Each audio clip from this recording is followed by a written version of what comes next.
እንግዲህ እግዚአብሔር አምላክ የልቡናን አይን ይክፈትልህ። መዳን ማምለጥ ከጨለማው ከሲኦል መትረፍ ይሆንልህ።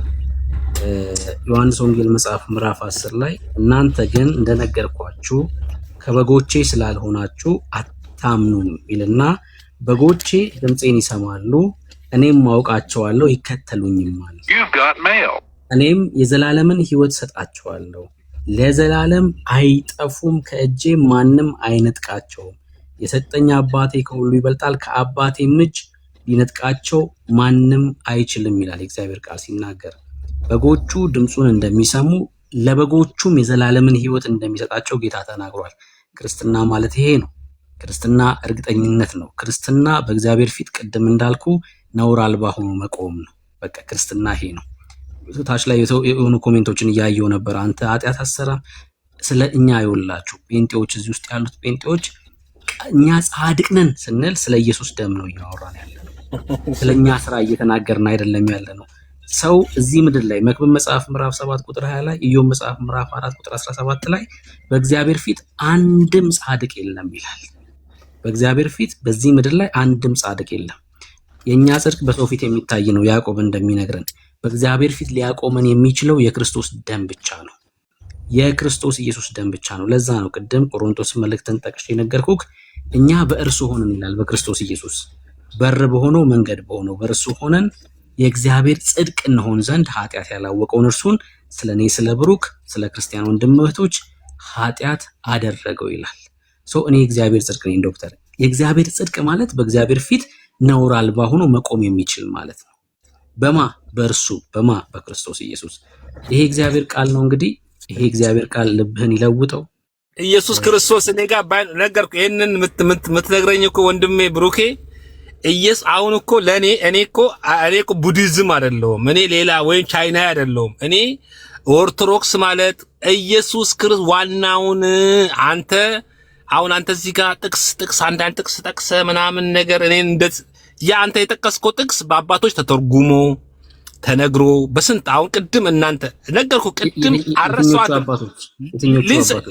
ሊቃን አንተ አሁን የተምረ ነው እንደዚህ አወቀው። ተምረ ነው ወይስ አንብበ ነው? ተምረ ነው ወይስ አንብበ ነው? የእግዚአብሔር ቃል ምን ይላል መሰለ? ልጆችሽ ከእግዚአብሔር የተማሩ ይሆናሉ ይላል። እዚህ ውስጥ ያለው ጴንጤ በሙሉ ከራሱ ከእግዚአብሔር የሚማር ነው። እኛ ጋር ሊቃችን ኢየሱስ ክርስቶስ መጽሐፍ ቅዱስን ስለዚህ አንተ በግል አንብበ ነው አይተረጎምከው አይደል እንዴ? አንብበ ተረጎምከው አይደለም በጭራሽ። ከእግዚአብሔር ነው የምንማረው አልኩህ እኮ። እኛም ከእግዚአብሔር ነው። እኛ እኮ ከሰይጣን አይደለም የተማርነው፣ ወይም ከቻይናው ከዛ ከጉርጡ ሰውዬ አይደለም የተማርነው። እኛም ዋና ኦሪጂናሉ ነው የምናመልከው። ዋና እኔ ነገርኩ ክርስቶስ ኢየሱስ ክርስቶስ ነገርኩ እኮ። አልገባህም? አሁንም ምልክ ነገር ቅዳሴው፣ ዋዜማው፣ ዜማው፣ ዝማሬው ከሊቆች ተማርኩ አልከኝ አንተ። አባቶች ኖ ማንም ሰው የሚማረው እኔ ነገርኩ። አንተ አንድ ሲደመር አንድ ሁለት መሆኑን እኮ ያወቀው እኮ በራስህ አይደለም፣ ተምረ ነው አይደል እንዴ?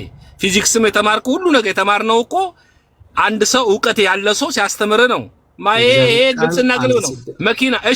መኪና መንዳት፣ መኪና ትነዳለህ። መኪና መንዳት አንተ ከእናትህ ወጥተህ አድርገህ ትችላለህ ሳትማር? ብሬክ እንደዚህ ነው፣ ጋዝ መርሹ እንዲህ ነው፣ ክላቹ እንዲህ ነው ብለህ መማር ያስፈልጋል። ተምረህ ነው የምታውቀው እንጂ እኔ ነኝ ማውቀው ካልክማ ገደል መግባት ነው። እንደዛ ሳይሆን ብሩኬ ምን አለ መሰለህ፣ ይኸውልህ ዶክተር አንተ አልሰማኝም እንጂ እኛ እኮ አልተማርንም አላልኩም። ለምሳሌ መኪና ለመንዳት ሂጄ መንጃ ፍቃድ ትምህርት ቤት እማራለሁ። የእግዚአብሔርን ቃል ደግሞ ለመረዳት በመንፈስ ቅዱስ ተምሬያለሁ አልኩህ። ኦኬ አንድ ሰው ዝም ብሎ መጽሐፍ ቅዱስን አንብቦ በራሱ ቃል ከተረጎመ በቃ ያንን ነገር ተረዳ ማለት ነው ወይስ ያ ቃል ምንድን ነው የሚለው? ነገርኩህ እኮ አንድ ነገር ስትማር ስትረዳ አንድ ሰው የእግዚአብሔርን ቃል አንብቦ መረዳት አይችልም። እሱ ነው የምለው። አመሰግናለሁ። አንድ ሰው ሳይሆን ክርስቲያን ነው የሚችለው። ክርስቲያን እኔም ክርስቲያን ነኝ፣ ለዛውም ድብና ክርስቲያን። አንድ ሰው የጣጡስ መንፈስም የማርያም የጊዮርጊስ መንፈስም በውስጡ ሊኖርበት ስለሚችል መጽሐፍ ቅዱስን አንብቦ ሊረዳ አይችልም። ክርስቲያን ሲሆን ግን የእግዚአብሔር መንፈስ ማደሪያ ስለሚሆን የተቀበለው ቅዱሱ መንፈስ ያስተምረዋል። ከእግዚአብሔር ቃል ጋር እንኖራለን፣ እናድራለን። የእግዚአብሔር ቃል ይመግብሃል፣ ያስተምርሃል። በደንብ ነው የሚለውጠን ማለት ነው። የምናነበው ቃል የምናሰላስለው ቃል ክፍሉን ያብራራልናል፣ እኛንም ይሰራናል በዛ ውስጥ ማለት ነው። ግን ሰው ሁሉ ግን ይረዳል እያልኩ አይደለም፣ ክርስቲያን ሲሆን ነው። አንተ ክርስቲያን ነህ ብዬ አላምንም እኔ፣ በጣም ይቅርታ። ምክንያቱም ቅድም ክርስቲያን ኃጢአተኛ አይደለም ብያለሁ። በእግዚአብሔር ቃል ኃጢአተኛ ልጆች የሉትም እግዚአብሔር።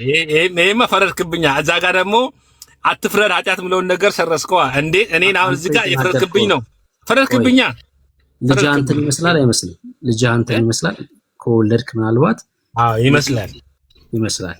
እግዚአብሔር ልጆቹ እግዚአብሔርን ይመስላሉ አይመስሉም? በምን በመልካው የእግዚአብሔር ልጆች እግዚአብሔርን ይመስላሉ ወይስ አይመስሉም? እሱን ስትረዳው እግዚአብሔር በአምሳሉ እንደፈጠረው ይላል። አዎ እኮ የእግዚአብሔር ልጆች መልክ ቅድስና እኮ ነው። በቃ መልክ ማለት እግዚአብሔር ጋር ፌሎሺፕ ያለውና የእግዚአብሔር ቅድስና ያለው ማለት ነው። እግዚአብሔር ኃጢአተኛ ልጆች አሉት ወይ ነው ጥያቄ። ካልሰራው የእሱን ነገር ካልተከተልክ አንተው ምን ሰራ? እሺ አንተ ልጠይቅ፣ ክርስቶስ ጾሟል፣ ለምን አንተ አትጾምም? ለምንድን ነው ዝም ብለህ አንተ ጾማል? እሺ ስለ ክርስቶስ እሺ አንተ ያክል ጠይቅ፣ ክርስቶስ ካደረገው ነገር አንተ ምን ሰርታል ምድር ላይ? አሁን እሱን ምንድነው መሰለህ ስጠይቅህ ሳትመልስ ነው የምትጠይቀው፣ እና መልሰልኝ ቢሆን በደንብ ደስ እያለኝ ነበር መመልስልህ። እግዚአብሔር ኃጢአተኛ ልጆች አሉት ወይ? ይሄ ነው ጥያቄ። ኃጢአተኛ ልጆች አሉት ወይ?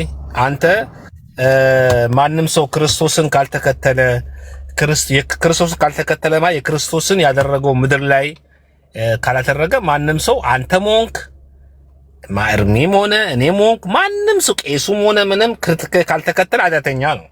ከተከተለ ኃጢአተኛ አይደለም። እግዚአብሔር ኃጢአተኛ ልጆች አሉት ወይስ የሉትም? የለውም።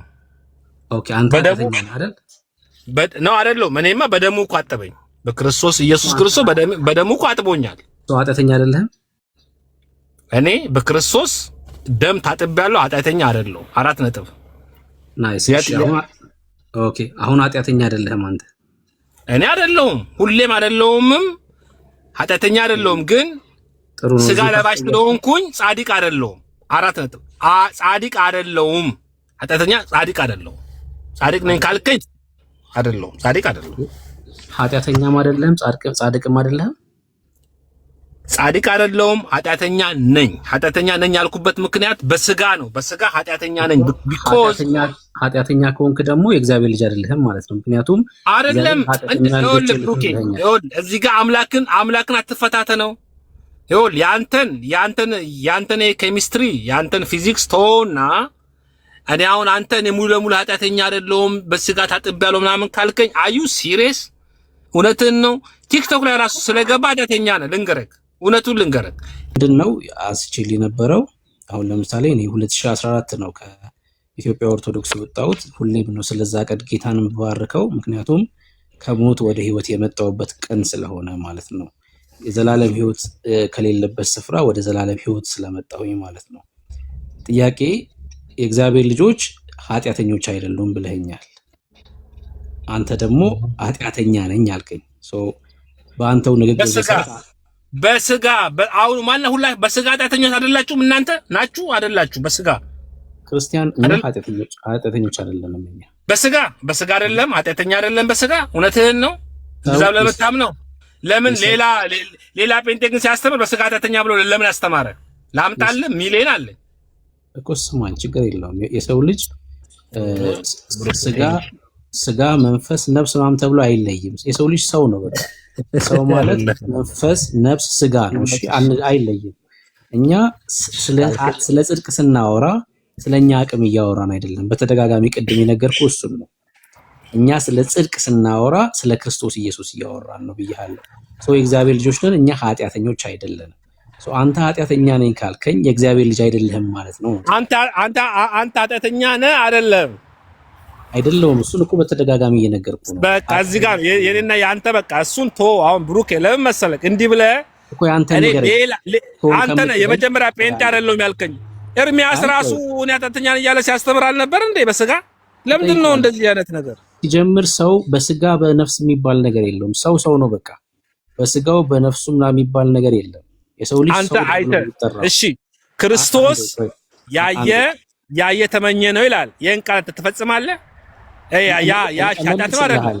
እመልስልሃለሁ። ምን ማለት እንደሆነ ነው እመልስልሃለሁ። ችግር የለም። እሺ ንገረኝ፣ እሱን ንገረኝ። እሺ አይ የኔን ጥያቄ መልስልኛ። አንተ ኃጢአተኛ ነህ አይደለ ዶክተር? በስጋ አልኩህ እኮ በስጋዬ። ያ ማለት የእግዚአብሔር ልጅ አይደለህም ማለት ነው። ነኝ፣ የእግዚአብሔር ልጅ ነኝ። አታሳስተኝ፣ አታሳስተኝ። የክርስቶስ ልጅ ነኝ። የድንግል ማርያም ልጅ ነኝ። የድንግል ማርያም ልጅ ነኝ። 4 ነጥብ። በቃ አታሳስተኝ። እግዚአብሔር ኃጢአተኛ ልጆች አሉት እያልከኝ ነው? እግዚአብሔር ኃጢአተኛ ልጆች አሉት ወይ? ገባኝ። ምን እንጃ እኔ አም ኮንፊውዝ። የጥያቄክና ምናምን ይሄን ዳቦ አድርጋ ጥያቄ ጠየቀኝ ነው። አም ሶሪ ብራዘር። በቃ እኔ በስጋ ጻድቅ አይደለሁም አልኩ እኮ በቃ። እሺ እኔ ፖይንቱን ልጠቅልለውና ሐሳቡን ንገረኝ ሩኬ። እሺ ልጠቅልለውና የምትለኝ ነገር ካለ ሰማሃለሁ። የእግዚአብሔር ቃል ሲናገር ቅድም ጀምሮ ሲናገር እንደነበረው የእግዚአብሔር ጽድቆች ነን እኛ። የሰው ልጅ በስጋ በነፍስ በመንፈስ ተብሎ አይለይም። ሙት የሚባለው አንድ ሰው መንፈሱ ከእግዚአብሔር ህብረት የተለየ ሲሆን ነው አይደለ? ምን አልኩኝ? መንፈሱ ከእግዚአብሔር የተለየ ሲሆን አንድ ሰው ሙት ይባላል። በክርስቶስ ኢየሱስ አንድ ሰው ሲያምን ደግሞ መንፈሱ ይቀሰቀስና ከእግዚአብሔር ጋር ህብረት ማድረግ ይጀምራል። ቅዱሱ መንፈስ ለመንፈሳችን ልጆች መሆናችንን ይመሰክርልናል። የምንሰማው የእግዚአብሔር ቃልና ጸጋው ራሱ ደግሞ የነበረንን ዓለማዊ ልምምድና ምኞት እያስወገደልን ይሄዳል። ከኛ ላይ ይሄ የሚወገደው ህይወት በአእምሮ መታደስ በመለወጥ ህይወታችን እየተቀየረ የእግዚአብሔርን መልክ እስክንመስል ወይ የጌታን መልክ እስክንመስል ድረስ ከክብር ወደ ክብር እንለወጣለን። ያ ማለት ግን የሰው ልጅ በስጋው ኃጢአተኛ በነፍሱ ጻድቅ ምናምን እንድንል አይደለም በጭራሽ። የሰው ልጅ በእግዚአብሔር ፊት ነውር አልባ ነው፣ ጻድቅ ነው፣ ቅዱስ ነው። ምን ሲሆን? በክርስቶስ ኢየሱስ ሲያምን። ምን እያልኩ ነው? እግዚአብሔር ኃጢአተኛ ልጆች የሉትም። ለዛውም የፊት መጨማደድ የለብንም በእግዚአብሔር ፊት። በኤፌሶን መልእክቱ ላይ ጳውሎስ ሲናገር በፊቱ ነውር አልባ እና ቅዱስ ነን ይላል። በማፊት? በእግዚአብሔር አብ ፊት ምንድነን? ነውር አልባ ነን። ከዛስ ቅዱስ ነን ይላል የእግዚአብሔር ቃል። እኔ ብሩክ ነውር አልባ ነኝ። ነውር አልባ ማለት የእግዚአብሔርን ጽድቅ የሚመጥን ማለት ነው። የእግዚአብሔርን ጽድቅ የሚመጥን እና በፊቱ ቅዱሳን ነን እኛ። ይሄን ያደረገው የኛ አቅም የኛ ስራ አይደለም። አሁን ይሄን ስንናገር ስለ ስራችን ስለ አቅማችን ምናምን እያወራን አይደለም። ስለ ደሙ እየተናገርን ያለነው። ስለ ደሙ ነው። ስለ ክርስቶስ ደም እየመሰከርኩ ነው ያለሁት። የክርስቶስ ደም ለዘላለም በእግዚአብሔር ፊት ነውር አልባ አድርጎናል። ክርስትና ማለት ይሄ ነው። ይሄን ካላስረገጠልህ ያለህበት ስፍራ ከእስልምና አይለይም፣ ከኢቲስት አይለይም፣ ከቡድሃም አይለይም። ይሄን እስካልነገረ ድረስ 3000 ዓመት ሞልቶኛል ብትለኝ ምንም ነው ለኔ፣ ምንም ነው። ያለህበት ስፍራ ይሄን እስካልነገረ ጥሬ ወደ ህይወት እንድትመጣ ነው። ጥሬ ወደ ክርስቶስ እሱን ተውና ወንድሜ ልንገርህ፣ እውነተኛውን ጌታ ተቀበለ ከሞት እንድታመልጥ ጥሪ ብሩኬ ልንገርህ። እሱ ብዙ ጊዜ ጆሮ የተነቆረበት ነው። እሱን ሳይሆን አሁን ቅድም የሰጣችሁን የቤት ስራ አለ።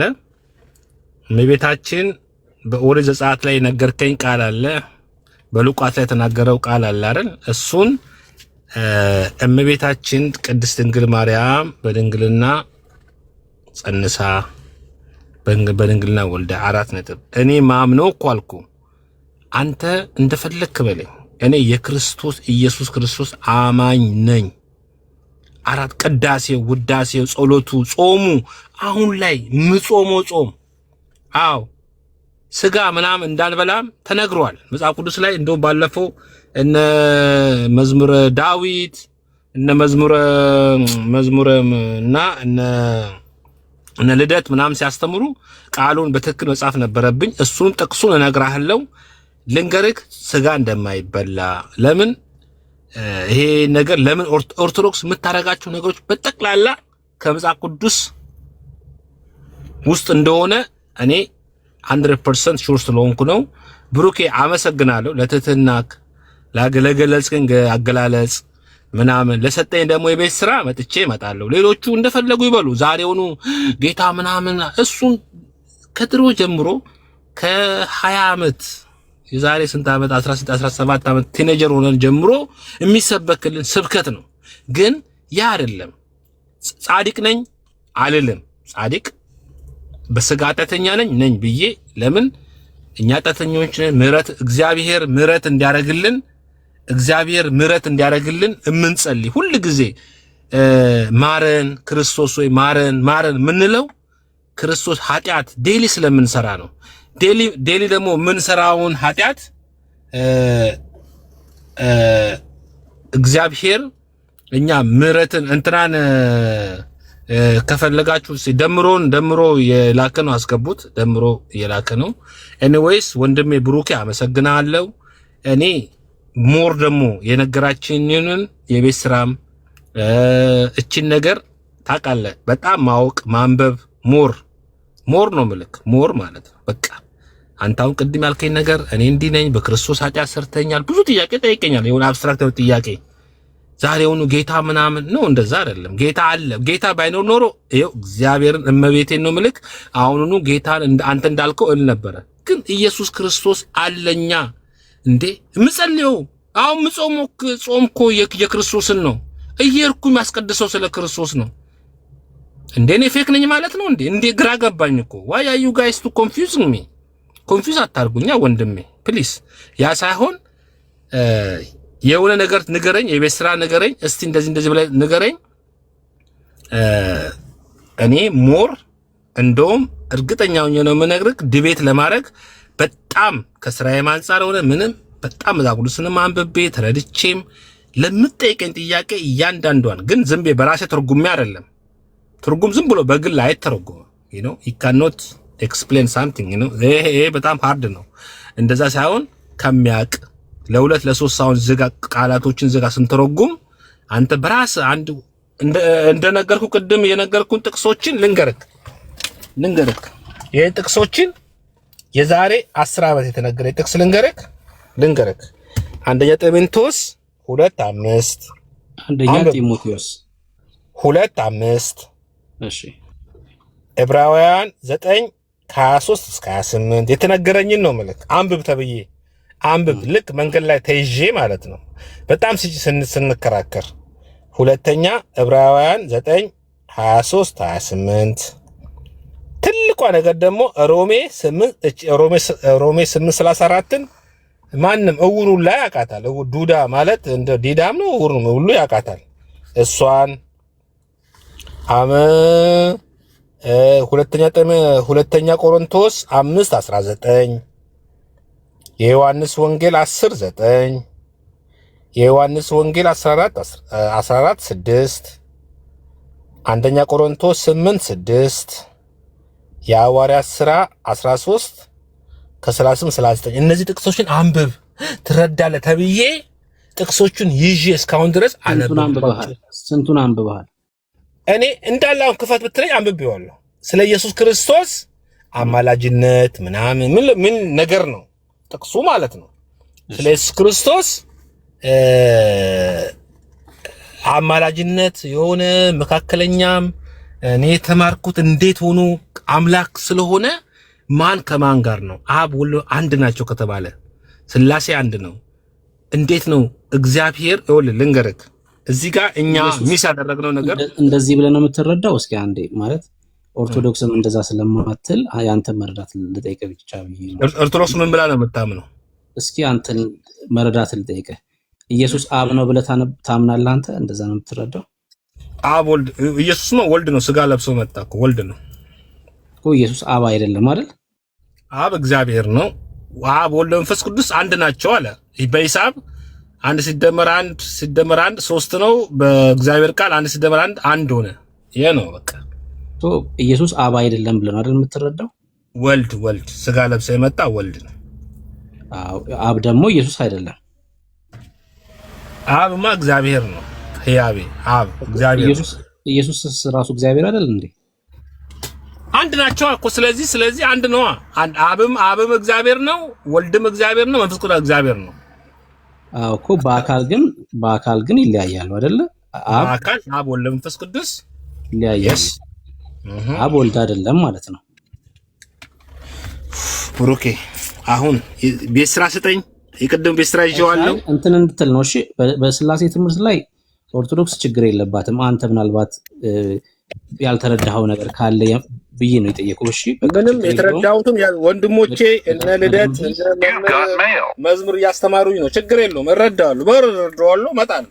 ችግር የለውም ወንድሜ በደንብ። እኔ ደግሞ ያው ዮሐንስ ወንጌልን አጥና፣ ከዮሐንስ ወንጌል ጀምርና መጽሐፍ ቅዱስን አንብብ። ተባረክ። እሺ ዶክተር ብሩክዬ፣ እኔም አመሰግናለሁ ለገለጽክልኝ ገለጻ።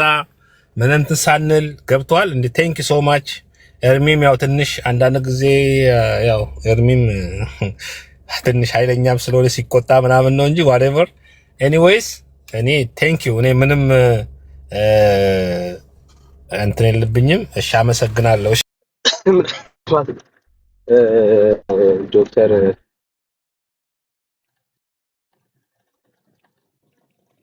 ሲያወራ እየሰማሁት ነበርና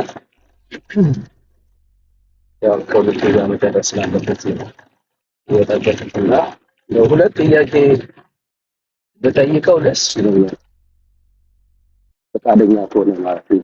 ሌላ ሰው ስላልገባበት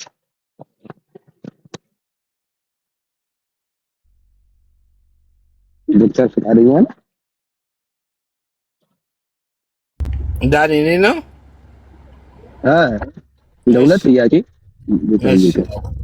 እሺ የመጀመሪያው ጥያቄ ጥሩ ነው፣ ኢየሱስን አምነዋለሁ ማለት ደስ የሚል ነገር። ኢየሱስን ማመን እንዳልከው ከሌላው አላምንም ከሚል ጋር የቀረበ ህብረት ስለማይኖረን ከአንተ ጋር ግን የቀረበ ህብረት አለን። ደስ ይላል። ያመንከው ኢየሱስ ምን አደረገልህ? እሱም ባውቀው ደስ ይለኛል። ምን አደረገልህ? ይቅርታ ከአንተ ልጀምር። ለአንተ ኢየሱስ እኔ ማምነውን ነው የምትለው? እኔ ማምነው ኢየሱስ ክርስቶስ ለኔ ስለኔ ኃጢአት የሞተ በመስቀል ላይ ሞቶ በሶስተኛው ቀን የተነሳ የቅድስት ድንግል ማርያም ልጅ የሆነ በሶስተኛው ቀን መቃብር ፈንቅሎ የተነሳ ስለሱ አሁን ምጾምለት የሱን መከራ የሱን ስቃይ አስቤ በሐሳብ አትሊስት እንደሱ ባልሆንም እንደሱ 40 ቀን ሙሉ በተራራ በሰይጣን ባልፈተን ይሄን ድንጋይ ዳቦ አድርግ ሳልባል ከተራራ እስቲ ወርደ ሲባል ሁሉ ፈተና ባልፈተን እስቲ አንተ የእግዚአብሔር ልጅ ኮንክ ለራስ ስገር ሲባል አንተ የሰይጣን ልጅ እንዳለው ባልባልም ያን ነገር በማሰብ ስጋ ለባሽ ነኝና እንደ ኢየሱስ ክርስቶስ 40 ቀን ቀድሞ አርሚም ስል ነበርና 40 ቀን ሙሉ እንኳን 40 ቀን ሙሉ የሰው ልጅ በሳይንስ 3 ቀን ከ3 ቀን ከ4 ቀን በኋላ ምግብ ማክሲማም 7 ቀን ይባላል። ከባድ ነው። ያ ሰው ያለ ውሃ ያለ ምግብ የሰው ልጅ ካልበላ ካልጠጣ ሊሞት ይችላል። እኔ ያን ነገር ማድረግ አልችልም። ግን ምሳሌውን ኢየሱስ ክርስቶስ ያደረገውን ነገር ምድር ላይ አትሊስት በስሱ ለማድረግ ምጥር አንድ የእግዚአብሔር ባሪያ የኢየሱስ ክርስቶስ ባሪያ የኦርቶዶክስ እምነት ተከታይ ነኝ። በቃ ይሄን ነው የምለው። በሱ አምናለሁ፣ በክርስቶስ አምናለሁ። ዶክተር ሶሪ ሚስል ስላረከው ጥያቄ እኔ አሁን አንተ ለኢየሱስ ምን አደረክለት? ኢየሱስስ ለአንተ ምን አደረገልህ አልነበረም። ጥያቄ የነበረው በደንብ ምናልባት ሚስ ኮሚኒኬት ካረከኝ የጠየቁት ጥያቄ ምንድነው? ኢየሱስ ለአንተ ምንድነው ያደረገልህ? ለኔ ያደረገልህ ነገር ለኔማ ባደረገልህ ነገር ዶክተር በደንብ ልትረዳኝ። እሱ ባደረገልህ ነገር አንተ ምን አገኘ? this is my question። ኢየሱስ የሆነ ነገር ዋጋ ከፍሎልኛል ሞቶልኛል ተው፣ ግን እሱ ስለሞተልህ እሱ በመስቀል ላይ ዋጋ ስለከፈለልህ አንተ ምን አገኘህ? ያገኘኸው ነገር ምንድነው? እኔማ ውጤቱንማ እሺ ውጤቱን አሁን ልንገርህ። ውጤቱን ፋይናል ዴስቲኔሽን ለምሳሌ አሁን ፕሪሚየር ሊግ ላይ 20 ቡድኖች ዋንጫ የሚበላው አርሰናል ይሆናል፣ ሲቲ ይሆናል። አመቱን 2 አመቱን ይጫወት ነው ዋንጫ የሚበላው አርሰናል ሊሆን ይችላል። ሶኔ ያቺን ዋንጫ ለመብላት ትግል ላይ ነኝ። ለምን በቃ ፈተና ይፈተናለው። እንደሱ ለመሆን ልንገርህ አሁንም የምናደርገው ነገር አይ ካኖት ኮምፔር። እኔ ኢየሱስ ክርስቶስ አይደለሁም፣ የእሱን ግን ተምሳሌት እሱ ያደረገውን ነገር ምድር ላይ ያደረገውን ነገር ለማድረግ ምጥር አንድ የእግዚአብሔር እረኛ ወይም የእግዚአብሔር በግ ነኝ። በኦርቶዶክስ ውስጥ ያደግኩ ሰው ነኝ፣ ክርስቲያን ነኝ። ክርስቶስ ያደረገውን ነገሮችን ቀጥታ እሱ ያደረገውን ነገር ነገርኩ። 40 ቀን አልበላም አልጠጣም አላደርገውም አልችልም። አንድ ቀን 2 ቀን ልጾም እችላለሁ ለሱ ብዬ ማለት ስለምወደው ክርስቶስን ማለት ነው፣ ፍቅር ስላለብኝ ማለት ነው። ግን እንደሱ ሊሆን አልችልም። ያንን ነገር እማረቅ አንድ የክርስቶስ የሱ ባሪያ ተከታይ ነኝ ብዬ ማምን ሰው ነኝ። አትሲ ይሄ ነው የምመልስልህ መልስ እንጂ ቀጥተኛ እኔ ጻድቅ ነኝ። አዎ ዶክተር ይኸውልህ አሁን ምን መሰለህ እስካሁን እየነገርከን ያለው ኢየሱስ ያደረገልህን ነገር ወይ ደግሞ አንተ ያደረከውን ነገር ነው እየነገርከን ያለው። ጥያቄው ግን እሱ አይደለም። ይሄ ለብዙ ወንድሞቻችን ኦርቶዶክስ ወንድሞቻችን ከባድ የሆነ ጥያቄ እንደሆነ አስባለሁ። ምክንያቱም ብዙ ጊዜ የተነገራቸው ዶክተር አንድ ሀሳቤን ሰምቼ የለ ስታወራ እኛ አሁን ኢየሱስ ሞቶልናል ትላለህ። ጥሩ ኢየሱስ ሞቶላችኋል። እሺ ኢየሱስ ዋጋ ከፍሏል። አዎ ጥሩ። እሱን ማወቅ አይደለም ዋጋ የከፈለው ግን እኔ ምን እንዳገኝ ነው ጥያቄ። ኢየሱስ በመስቀል ላይ ዋጋ ከፍሏል። ከቅድስት ድንግል ማርያም ተወልዷል። ሰው ሆኗል። ክብሩን ዝቅ አድርጓል። ይሄንን ሁሉ የከፈለው ዋጋ ግን ለምንድን ነው ወሳኙ ጥያቄ። ለምንድን ነው ለዶክተር ለምንድን ነው ኢየሱስ እንደዛ የሆነው? ለምንድን ነው ኢየሱስ እንደዛ የሆነው? ጥያቄ እሱ ነው። ለምንድን ነው ኢየሱስ በመስቀል ላይ የሞተው? ለምንድን ነው ኢየሱስ ክርስቶስ ዋጋ የከፈለው? ዶክተር ምን እንዲያገኝ ነው? እሱ ነው ጥያቄው። እሱን ከቻልክ አንደርስታንድ ያደረከው ነገር ካለ ቀላል ነው ንገረኝ። ካልሆነ ግን ቆም ብለህ እንድታስበው ነው ይሄን ሐሳብ። ስለዚህ ኢየሱስ ክርስቶስ በመስቀል ላይ ሲሞት ዶክተር ምን አገኘ ምን ሆነለት የሚለው ከተረዳኸው ንገረኝ። ካልሆነ ግን ችግር የለም እኔ እነግርሃለሁ። ዳንዬ ልንገርሽ፣ አንተ ልትለኝ የፈለግከው ነገር ገብቶኛል። በእርግጥ በኋላ ልታስረዳኝ ትችላለህ። ግራም ነፈሰ ቀኝ ነገርኩ። እኔ ውስጥ አሁንም ነገር ምናልባት አለመረዳት ይሆናል ተገንጥዬ ወደ አንተ ክርስቶስ ምናምን ብዬ እንዳልሄድ ማለት ክርስቶስ አለ። ስለ ክርስቶስ ምንም አንተ የምትለው ነገር ሁሉ ነገር አለ። አም ፉል ፓኬጅ አባ ጂሰስ ክራይስት። በቃ ምንድነው ነው እዚህ ጋር ያገላለጽ በቃ ያገላለጽ ነው ሂሳብ አንድ ሲሰጠን። ዶክተር አም ሶሪ ተስማማን እኮ አሁን ኢየሱስ ዶክተር ይሆነ ተስማምተናል። ችግር የለም በቃ ከአንተ ጋር ነን አሁን። ከዳውትማ ኢየሱስ እኛ ጋር አለ ስትለን ተስማማን። ጥሩ ኢየሱስ እኔም ተሰቅሎልኛል ስትል እኮ ተስማማን። አሁን ያ የተሰቀለው ኢየሱስ ያ በመስቀል ላይ የሞተው ኢየሱስ ያ ኢየሱስ ለአንተ ምን አደረገልህ? ምንድነው ቫልዩ የክርስቶስ ኢየሱስ መሰቀል በመስቀል ላይ ዋጋ መክፈል ለዶክተር ምንድነው የደረሰለት ነገር? ምን አለ ለኔ ያው ምናልባት እኔ አሁን የማምነው ከሞት በኋላ ህይወት እንዳለ ስለማምን ምድር ላይ ክርስቶስ ያሉትን ቃላቶችን በዮሐንስ በማርቆስ በሉቃስ ወንጌል ላይ ክርስቶስ ከክርስቶስ ልደት በኋላ የመጡትን ቃላቶችን ክርስቶስ ምድር ላይ ምን እንዳደረገ በተግባር ነገርኩ። በተግባር የማረጋቸውና የማላረጋቸው ነገሮች አሉ። ለምሳሌ አሁን ክርስቶስ 40 ቀን ሙሉ ስላልበላ እኔም አልበላም ማለት አይደለም። ለምን ስጋ ለባሽ ላይ ሞታለሁ። ማንም ሰው እንኳን ሳምንትም አይቆይም። ሶ አትሊስት እያሰብኩት ማሰቤ ክርስቶስን እያሰብኩ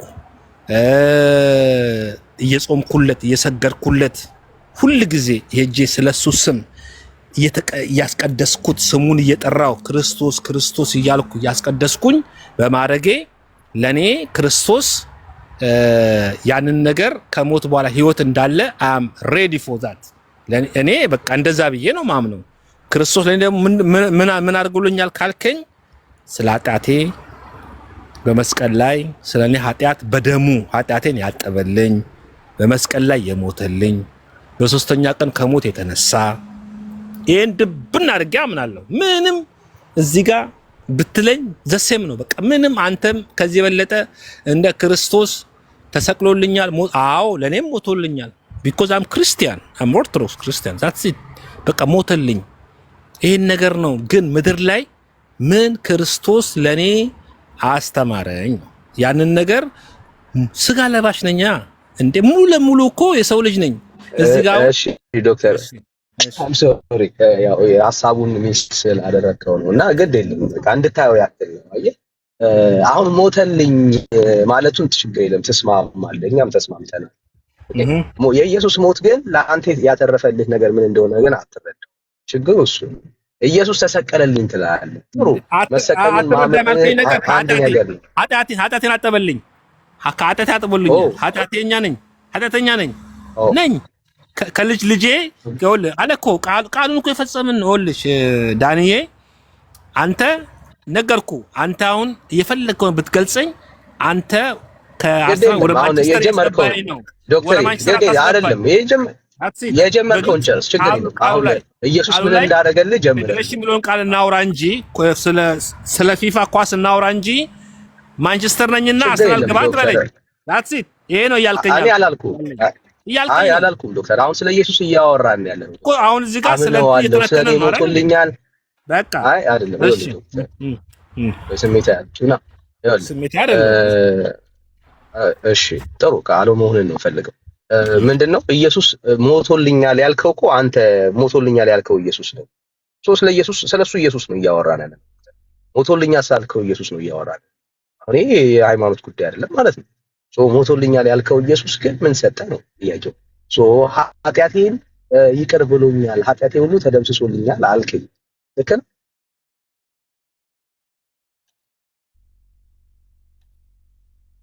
ዶክተር እውነት ነው ብያለሁ አሁን ኃጢአት የሌለብስ ኃጢአት ተደምስሷል እሺ ኢየሱስ ክርስቶስ በመስቀል ላይ ስለአንተ ሲሞት የዘላለም ህይወት አግኝተሃል እሱን ማለት ምን አልከኝ የዘላለም ህይወትማ አለኝ አለህ ማለት ነው የዘላለም ህይወት አለ ሁሌም ብለን ሁላችንም እናምነው ነው አለ ጥሩ አለ አይደል የዘላለም ምን ላይ ተጥፋት እሺ የዘላለም ህይወት አለ ጥሩ ኃጢአት ይቅር ተብሎልሃል የዘላለም ህይወት አለ ኢየሱስ ክርስቶስ በሰራልህ ስራ የእግዚአብሔር ልጅ ሆነሃል አይደል ኦኬ ጥሩ እሺ ይሄ ኢየሱስ የሰራቸው በመስቀል ላይ የዋለው ውለታ እኛን እነኚህን ነገሮች እንድናገኝ አድርጎናል ማለት ነው እሺ ዶክተር ድንገት ዛሬ ቢሞት ገነት ነው የሚገባው ወይስ ሲኦል ነው የሚገባው በምን አውቃለሁ እኔ ነኝ ገነት ገባለሁ ብዬ ነው ግን እግዚአብሔር ነው የሚያውቀው ፋይናሉን ወንድሜ ዳንኤ እሱን እኮ ነኝ ብያውን 100% እርግጠኛ ለመሆን እግዚአብሔር ያውቃል የሚለው እሱ ነው መድኃኒዓለም ያውቃል በቃ እሱ ነው ጃንታ ታውቀው እንዴ እኔ አንተ ታውቃለህ አንተ አሁን እርግጠኛ ነህ ገነት መግባትን እርግጠኛ ነህ አዩ ሲሪየስ እርግጠኛ ነህ አሁን አንተ እኔን ጠይቀኝ ችግር የለም አሁን እኔ እርግጠኛ ነኝ እሺ አንተ ተገዲያካ አንተ ብትሞት ገነት ትገባለህ በእርግጠኛ በምን ላሳየ በእግዚአብሔር ቃል ላሳየ እጅ ላይ መጽሐፍ ቅዱስ ይዛል እኔ አለ መጽሐፍ ቅዱስማ ሳሊዝማ እንዴት ነው ማውራ ንገረኝና ላውጣልህ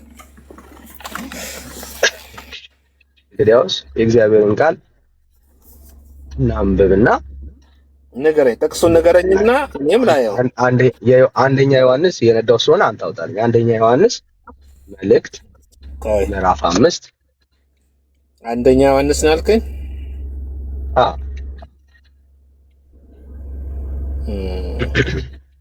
አንደኛ ዮሐንስ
በቃ እቺ አሁን ይሄኛው አሁን ይሄን ሊሹን አይ ዶክተር እኔ አለላው ማስረጃ እየሰጠህ ያለሁት አስረዳ ሐሳቡን እንድትረዳ። ስለዚህ ሰዎች እርግጠኛ የዘላለም ሕይወት እንዳላቸው ዛሬ ቢሞቱ ገነት እንደሚገቡ እርግጠኛ የሚያደርጋቸው ምን እያለን ነው ዮሐንስ በመልእክቱ? በክርስቶስ ኢየሱስ ስላመኑ።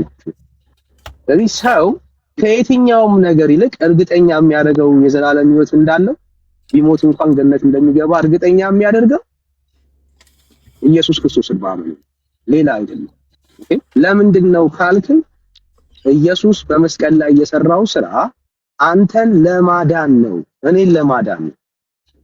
ምን ማለት ነው? ኢየሱስ ክርስቶስ እኔን ማዳን ይችላል።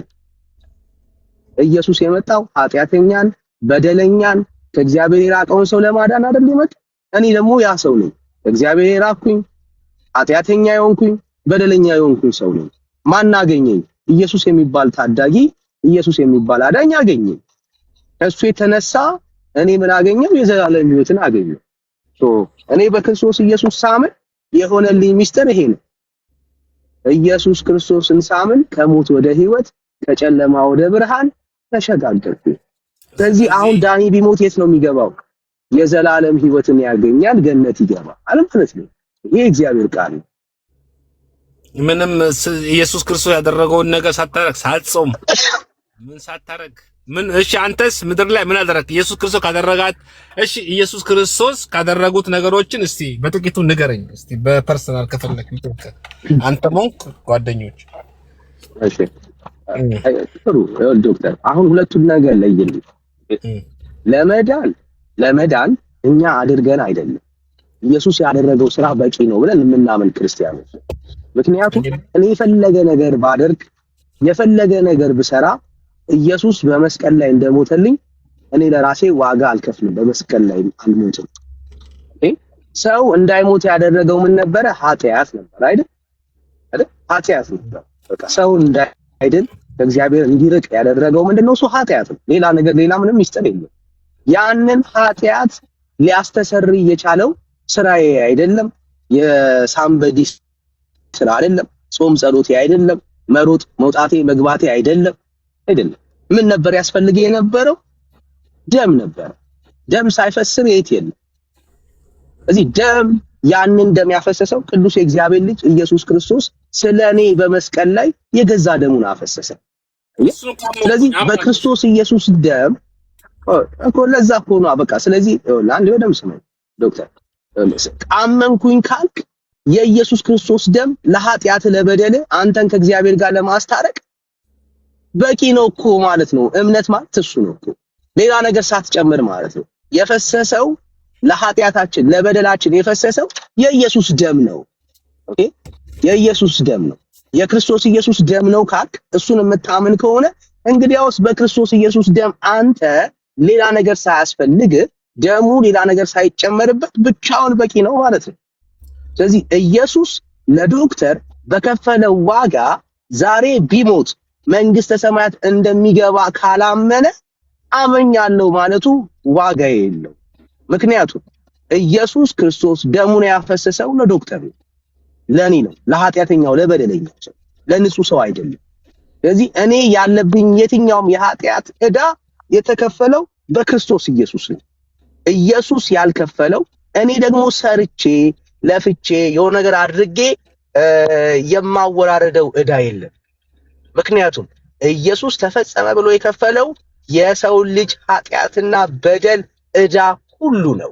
ኢየሱስ ያስቀረው እኛ ደግሞ የምናወራረደው በልፋታችን በጥሩነታችን የምናገኘው ነገር የለም። ይሄ ማለት ምን ማለት መሰለህ?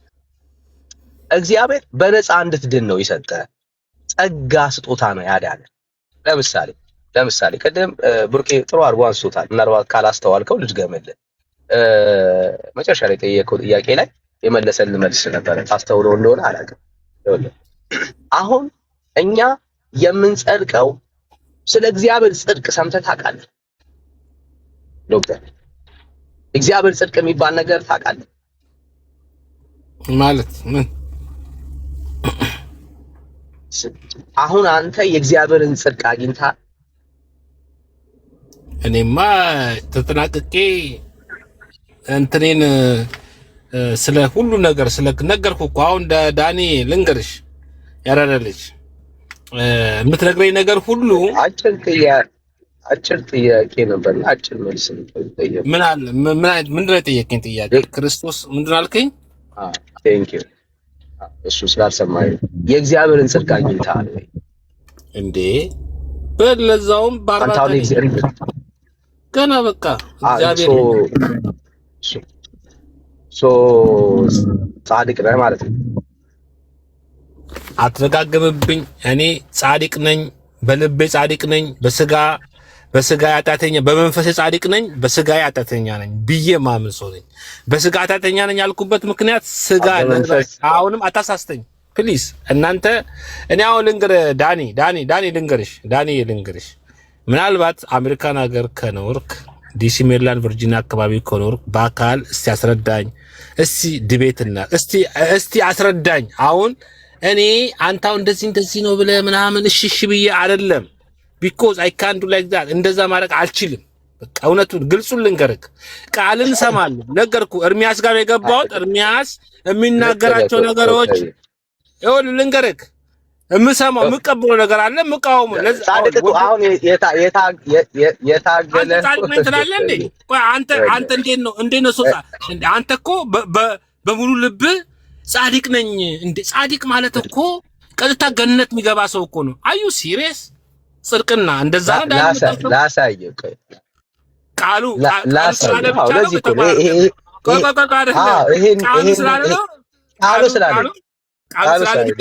እጅ ላይ መጽሐፍ ቅዱስ አለ አይደል? ቃሉን አምናለሁ ዶክተር አምናለሁ። ቃሉ እሺ፣ ሮሜ ምዕራፍ 3 ነው። እሺ ንገረኝ። ስንት? ሮሜ ምዕራፍ 3 ነው። ሮሜ እሺ፣ ደስ ያለሽ ችግር የለው እና ያወጣልሻለሁ። ያራዳል እግዚአብሔር እንዴት እንዳጸደቀን እንድትረዳው ምንም ችግር የለውም። ምንም ቆይ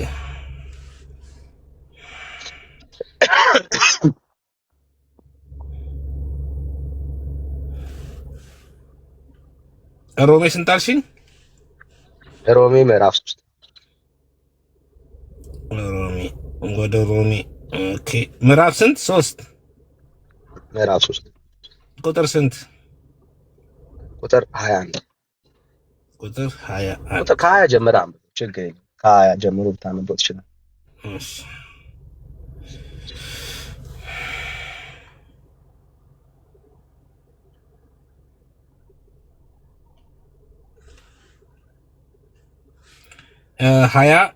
ይህም የሕግን ሥራ በመስራት ሥጋ የለበሰ ሁሉ በእርሱ ፊት ስለማያጸድቅ ነው፣ ኃጢአት በሕግ ይታወቃልና ይላል። ምዕራፍ ቁጥር 20 ማለት 21 ምን ይላል? እውን ግን በሕግና በነቢያት የተመሰረተለት የእግዚአብሔር ጽድቅ ያለ ሕግ ተገልጧል ይላል። የተመሰከረለት አሁን ግን በሕግና በነቢያት የተመሰከረለት የማን ጽድቅ? የእግዚአብሔር ጽድቅ ያለ ሕግ ተገልጧል። ይላል። አሁን የተገለጠው ጽድቅ ሰው ሕግን ጠብቆ አይደለም። ምን ማለት ነው? አሁን ለጾምክ ሕግጋቶችን ስለጠበቅ ምናምን አይደለም። አሁን ይሄ ጽድቅ በአንተ ሕይወት ውስጥ የሚሰራው ይሄ ጽድቅ የሚሰራው ሕግን በመጠበቅ አይደለም ማለት ነው። አሁን ከሕግ ውጭ ያለ ጽድቅ አለ ማለት ነው። በደንብ መረዳት ይኖርብናል። አሁን የተገለጠው ይሄ የእግዚአብሔር ጽድቅ ሕግን በመጠበቅ ከአንተ ዘንድ በሆነ ፍጹምነት ምናምን አይደለም። ይሄ ጽድቅ የሚገኘው ምን ማለት ነው? ያለ ሕግ ነው።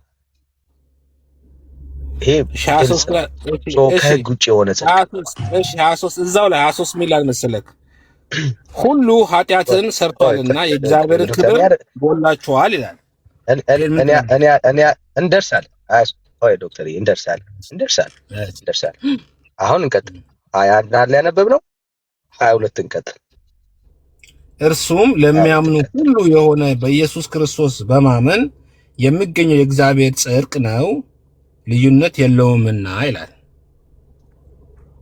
ኦኬ ሶ ህግን በመጠበቅ አይደለም። አሁን ግን ይሄ የሚገኘው ጽድቅ በምንድን ነው የሚገኘው አለ? በማመን ክርስቶስ ኢየሱስ ክርስቶስ በማመን። ኦኬ ሶ አሁን የሚገኘው ይሄ የእግዚአብሔር ጽድቅ ሰዎች ስራ ሰርተው ጠብቀው ምናምን ህግን ፈጽመው ሳይሆን ምን አድርገው ነው አለን መጽሐፉ? ኢየሱስ ክርስቶስን በማመን ነው የሚያገኙት አይደል ማለት ነው። እሺ 23 ላይ ደግሞ ይላል አንተ አንብብልኝ።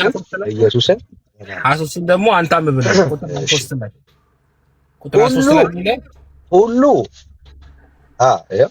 የእግዚአብሔር ጽድቅ ነው ልዩነት የለምና የሚለውን እንዳትረሳ። ልዩነት የለምና ለምንድን ነው ልዩነት የሌለው? ቆይ ዶክተር ልዩነት የለምና ይልና ለምንድን ነው ልዩነት የሌለው? ልዩነት የሌለው ሁሉ ኃጢአት ሰርተዋልና የእግዚአብሔርም ክብር ጎድሏቸዋልና። ስለዚህ ሁሉም ከሚለው አንዱን አይደለም እሱም ብቻ ነገረኝ ነኝ የስ ነው በላይ ሁሉም ከሚለው አንተ ነበርኩኝ ዶክተር ነበርኩኝ። እሺ ስለዚህ ነበርኩኝ አላለ ቁጥር 24 ላይ መልስ ስላለው እኮ ነው ዶክተር ነበርኩኝ። ሁላችን ነበርን። ህግ ከህግ ካለ ኃጢአት አለ። ሰው ሆኖ ኃጢአት ያልሰራ ያልበደለ የለም። ይሄንን የምትረዳው ቁጥር 20 ላይ ሚስ ስላረከው ነው። ቁጥር 20 ላይ የተናገረው ቃል አለ። ደግመ ቁጥር 20 አንብብ። ቁጥር 20 አይ እንድታስታውስ ሪማይንድ ላድርግ። ይህም የህግ ስራን በመስራት ስጋ የለበሰ ሁሉ በእርሱ ፊት ስለማይጸድቅ ነው ይላል። አየው ምን ማለት መሰለ? ሰው የተባለ ሁሉ የህግ ስራን ሰርቶ በእግዚአብሔር ፊት አይጸድቅም። ምን ማለት ነው? የሆነ እንከን አለበት ማለት ነው። ፍጹምነት አይገኝም በህግ የሚታወቀው ፍጹምነት ሳይሆን የሰው ፍጹምነት የማይገኘው ለምንድን ነው? ህግ ከተነሳ ህግ ኃጢአትን ነው የሚያሳየው። ኦኬ በሆነ ነገር ስታደርግ ያደረግከው ነገር ፍጹምነትን ይወስዳል። ስለዚህ ቁጥር 23 ላይ ሄደን እናንብበው። ስለዚህ ምን አለ? ሁሉ ኃጢአትን ሰርተዋል የእግዚአብሔርን ክብር ጎድሏቸዋልና። ከዛስ ቁጥር 24 አሁን አንብበው። ኃጢአት ስለሰራ ስለበደለ ሰው ሁሉ የእግዚአብሔር ክብር ስለጎደለው። ቁጥር 24 ላይ ደግሞ አንብበው። ምን አለ? 24 ላይ 24 አንብበው። በኢየሱስ ክርስቶስም በሆነው ቤዛነት በኩል እንዲያው በጸጋው ይጸድቃሉ። አሜን። ሁሉ ኃጢአት ሰርተዋል የእግዚአብሔር ክብር ጎድሏቸዋል። ታዲያ ምንድነው ተስፋቸው ስንል ህግን በመጠበቅ የማይጸድቁ ከሆነ ህግን በመጠበቅ የማይድኑ ከሆነ ታዲያ ተስፋቸው ምንድነው ስንል ቁጥር 24 ምን አለ? በክርስቶስ ኢየሱስ ቤዛነት በኩል እንዲያው በጸጋው this is ክርስትና ወላጅ ሰርተው ለፍተው ጥረው እንዳንል ልፋታቸው ጥረታቸው የእግዚአብሔርን መንግስት አያስወርሳቸውም። ህግን ጠብቆ በእግዚአብሔር ፊት ሰው ፍጹም መሆን አይችልም። ታዲያ እግዚአብሔር ምን አይነት መንገድ አመጣ? ሰዎች የሚድኑበት የሚያመልጡበት ይሄንን ህግ አመጣ።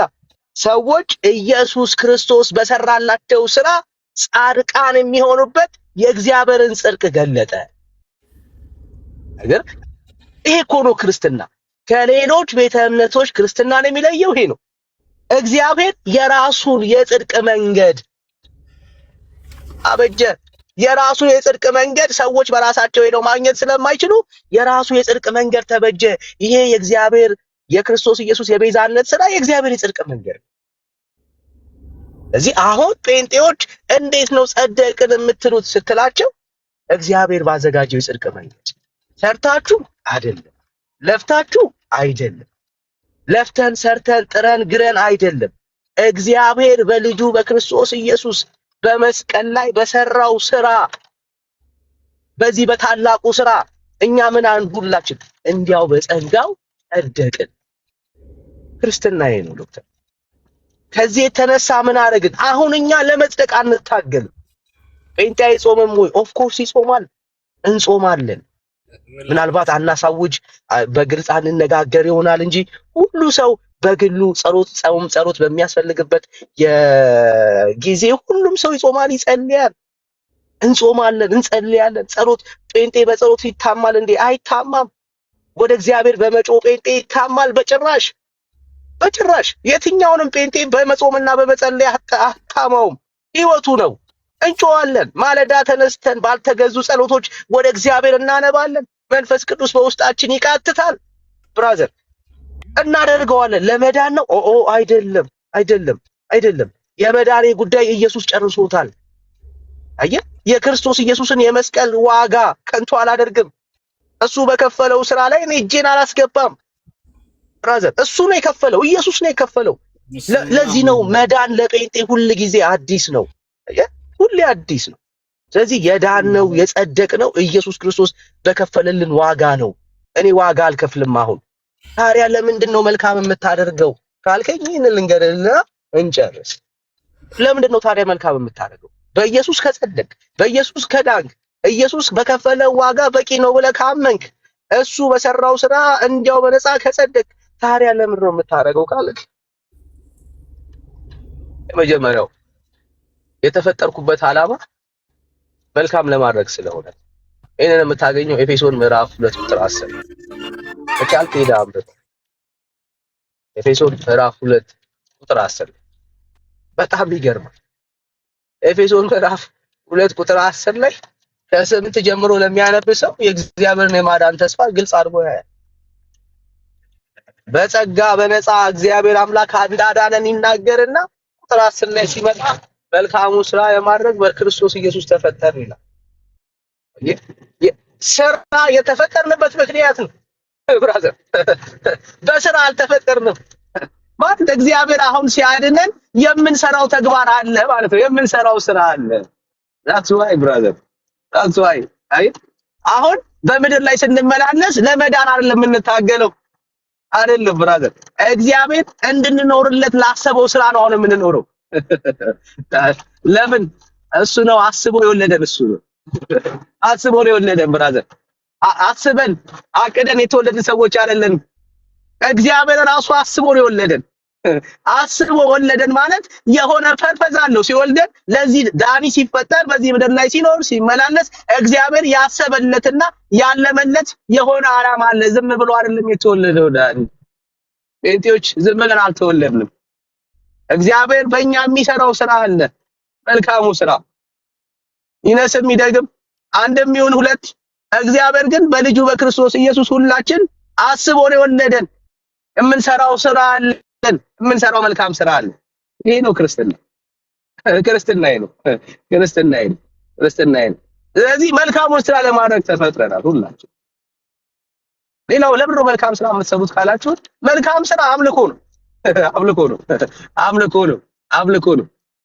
አምልኮ ነው ብራዘር። ያዕቆብ ምዕራፍ 1 ቁጥር 27 ላይ የሚገርም የእግዚአብሔር ሐሳብ አለ። አየህ፣ ነውር የሌለበት አምልኮ ይለዋል። ነውር የሌለ አየህ፣ ድሃዎችን ስረዳ ነውር የሌለበት አምልኮ ነው። ምን ማለት ነው? እሑድ ዕለት እጆቼን አንስቼ እግዚአብሔርን ሳመልከው የሚሰማኝ ስሜት እግዚአብሔር ደስ እንደሚለው እንደሚገባኝ ሁሉ እጆቼን ደግሞ ኪሴ ውስጥ ቀስቼ ያለኝን ብር አንስቼ ለተቸገሩ ሰዎች ስሰጥ አምልኮ ነው። ጴንጤ እንደዛ ነው የሚረዳው ብራዘር። እግዚአብሔርን ቸርች ዝማሬ ሲከፈት፣ ከበሮ ሲነሳ፣ ማሲንቆ በገናው ሲደረደር አይደለም አምልኮ የሚጀምረው። ልክ ነው። እግዚአብሔር በሱ ደስ ይለዋል። ግን እሱ ብቻ አይደለም። እሱ ብቻ አይደለም። እሱ ብቻ አይደለም።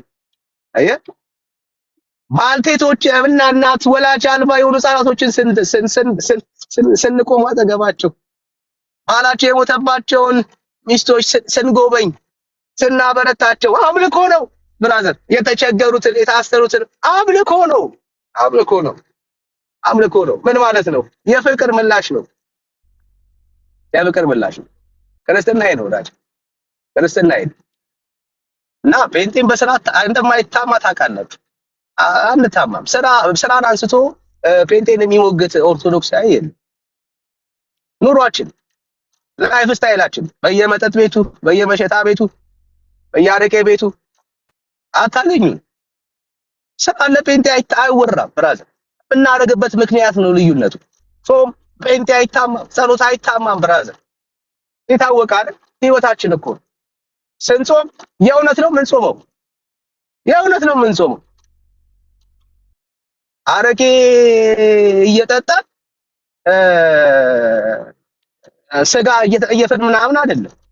እንደሱ አይነት ጾም የለም እግዚአብሔር ቃል ውስጥ። ስለ ጾም ደግሞ ኦርቶዶክስ ጴንጤን እንዴት አድርጎ ሊያመው ይችላል? በፍጹም እንቁላል የነካው ሳህን እየተጠየፈ ድራፍት ቁጭ ብሎ የሚጠጣ ናይት ክለብ የሚሄድ ጿሚ አለ እንዴ? መጽሐፍ ቅዱስ እንደዚህ አይነት ጾም አለ? የለም ብራዘር። ዳኒ ስሜታ ያቱና በማርያም በእግዚአብሔር እውነት አልሆንኩም እኔ። እሺ ስሜታ ዶክተር ችግር የለም ዶክተር ስሜታ እንደሆንኩ ከተሰሙ ችግር የለም። እውነታውን ነው ያወራሁት እንጂ እኔ ምንም ስሜታ የሆኛ አይደለም። ግን ነገር እየተረገኝ ነው። ችግር የለም ሁላችንም ለማማው ክርስቲያኖች ነን። ችግር የለም ዶክተር። እሺ ዶክተር ችግር የለም እና ይሄ ነው መልዕክቱ፣ ዋናው ሀሳቡ ይሄ ነው። ችግር የለም። አንድ የሆነ የሰከረ ሰው ወይ ምናምን አይተህ ሁሉም ማለት ትንሽ ወይ ጃጅንግ በእናንተ የሚጠጣ ቸርች ውስጥ ገብቶ በሃይላንድ የሚጠጣም ልናመጣ እንችላለን። እንደዛ አንተ አደረክ ማለት አይደለም፣ ግን እንደዛ ጃጅ አናርግ እና እንደዛ ማለት አይደለም ዶክተር። እኔ የደከሙ ሰዎችን እያወራሁ አይደለም። አንተ እኮ ያልክ አሁን እኮ በተግባር ይኸውልህ ዳኒ፣ አንተ ለተረት ትችላለህ፣ ብሩክ ላደርግ ይችላል፣ እርሚ ላደርግ ይችላል፣ ላደርግ ይችላል። ያን ለምሳሌ አሁን እንትን ለብሶ ቆብ አድርጎ ምናምን ጠጥቶ ያ የተወገዘ ነው፣ በእኛ የተወገዘ ይባላል። ይኸውልህ የእኛ ስርዓቱን ነው የምንከተለው። እምነቱ ምን ይላል? ትምህርት ሚስ አድርገኛል ዶክተር። ትልቁ ነገር ነገርኩ ቅድም። አሁንም ነገ ልንገርህ፣ ክርስቶስ ባይኖር ኖሮ በኦርቶዶክስ ውስጥ ሚስ ያደረከኝን ፖይንት ቆይ ላሳይ ዶክተር። እሺ ሚስ ያደረከኝን ፖይንት ላሳይ። እኔ አሁን ካወራሁት ውስጥ ለምሳሌ እንድትረዳው ስሜታዊ ሆነ እኮ ስለመጠጥ ስታወራ፣ አይ ስሜታዊ እንዳልሆንኩኝ ላሳይ ነው ዶክተር። ቆይ ለምሳሌ በደምብ ሰማኝ ዶክተር። በጾም ውስጥ ቢራ መጠጣት ችግር አለበት ወይስ የለበትም? ቢራ ማሳም ክልክል ነው። እውነት ለመናገር አሁን አሳም ይበሉ አሉ፣ ክልክል ነው፣ የተወገዘ ነው። ቢራ የሚጠጡ አሉ፣ የሚሰክሩ አሉ። ያንን ነገር ያደረገ ሁሉ ግን ኦርቶዶክስ ነው። ግን ያ ነገር እምነቷ አትፈቅድም፣ ያረጋሉ። ዝሙትም ያረጋለ በጾሙ ውስጥ ያን ነገር ያደረገ ሰው ሁሉ ኢየሱስ ክርስቶስን ማመን ሌላ አይደለም። ለምንድን ነው ካልክ ኢየሱስ በመስቀል ላይ የሰራው ስራ አንተን ለማዳን ነው፣ እኔን ለማዳን ነው። ምን ማለት ነው? ኢየሱስ ክርስቶስ እኔን ማዳን ይችላል። ኢየሱስ የመጣው ኃጢአተኛን፣ በደለኛን፣ ከእግዚአብሔር የራቀውን ሰው ለማዳን አይደል የመጣው? እኔ ደግሞ ያ ሰው ነኝ። እግዚአብሔር የራቅኩኝ፣ ኃጢአተኛ የሆንኩኝ፣ በደለኛ የሆንኩኝ ሰው ነኝ። ማን አገኘኝ? ኢየሱስ የሚባል ታዳጊ፣ ኢየሱስ የሚባል አዳኝ አገኘኝ። ከሱ የተነሳ እኔ ምን አገኘው? የዘላለም ሕይወትን አገኘው። እኔ በክርስቶስ ኢየሱስ ሳምን የሆነልኝ ሚስጥር ይሄ ነው። ኢየሱስ ክርስቶስን ሳምን ከሞት ወደ ሕይወት፣ ከጨለማ ወደ ብርሃን ተሸጋገርኩ። ስለዚህ አሁን ዳኒ ቢሞት የት ነው የሚገባው? የዘላለም ሕይወትን ያገኛል፣ ገነት ይገባል ማለት ነው። ይሄ እግዚአብሔር ቃል ነው። ምንም ኢየሱስ ክርስቶስ ያደረገውን ነገር ሳትጾም ምን ሳታረግ ምን? እሺ አንተስ ምድር ላይ ምን አደረክ? ኢየሱስ ክርስቶስ ካደረጋት እሺ ኢየሱስ ክርስቶስ ካደረጉት ነገሮችን እስቲ በጥቂቱ ንገረኝ። እስቲ በፐርሰናል ከፈለክ አንተ ሞንክ ጓደኞች። እሺ ጥሩ ዶክተር፣ አሁን ሁለቱን ነገር ለይልኝ። ለመዳን እኛ አድርገን አይደለም፣ ኢየሱስ ያደረገው ስራ በቂ ነው ብለን የምናምን ክርስቲያኖች። ምክንያቱም እኔ የፈለገ ነገር ባደርግ፣ የፈለገ ነገር ብሰራ ኢየሱስ በመስቀል ላይ እንደሞተልኝ እኔ ለራሴ ዋጋ አልከፍልም። በመስቀል ላይ አልሞትም። ሰው እንዳይሞት ያደረገው ምን ነበረ? ኃጢአት ነበር አይደል? ኃጢአት ነበር። በቃ ሰው እንዳይድን ከእግዚአብሔር እንዲርቅ ያደረገው ምንድነው? እሱ ኃጢአት ነው። ሌላ ነገር፣ ሌላ ምንም ሚስጥር የለም። ያንን ኃጢአት ሊያስተሰርይ የቻለው ስራዬ አይደለም፣ የሳምበዲ ስራ አይደለም፣ ጾም ጸሎቴ አይደለም፣ መሮጥ መውጣቴ መግባቴ አይደለም። ምን ነበር ያስፈልግ የነበረው? ደም ነበር።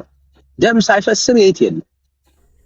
እዚህ ደም ያንን ደም ያፈሰሰው ቅዱስ የእግዚአብሔር ልጅ ኢየሱስ ክርስቶስ ስለኔ በመስቀል ላይ የገዛ ደሙን አፈሰሰ።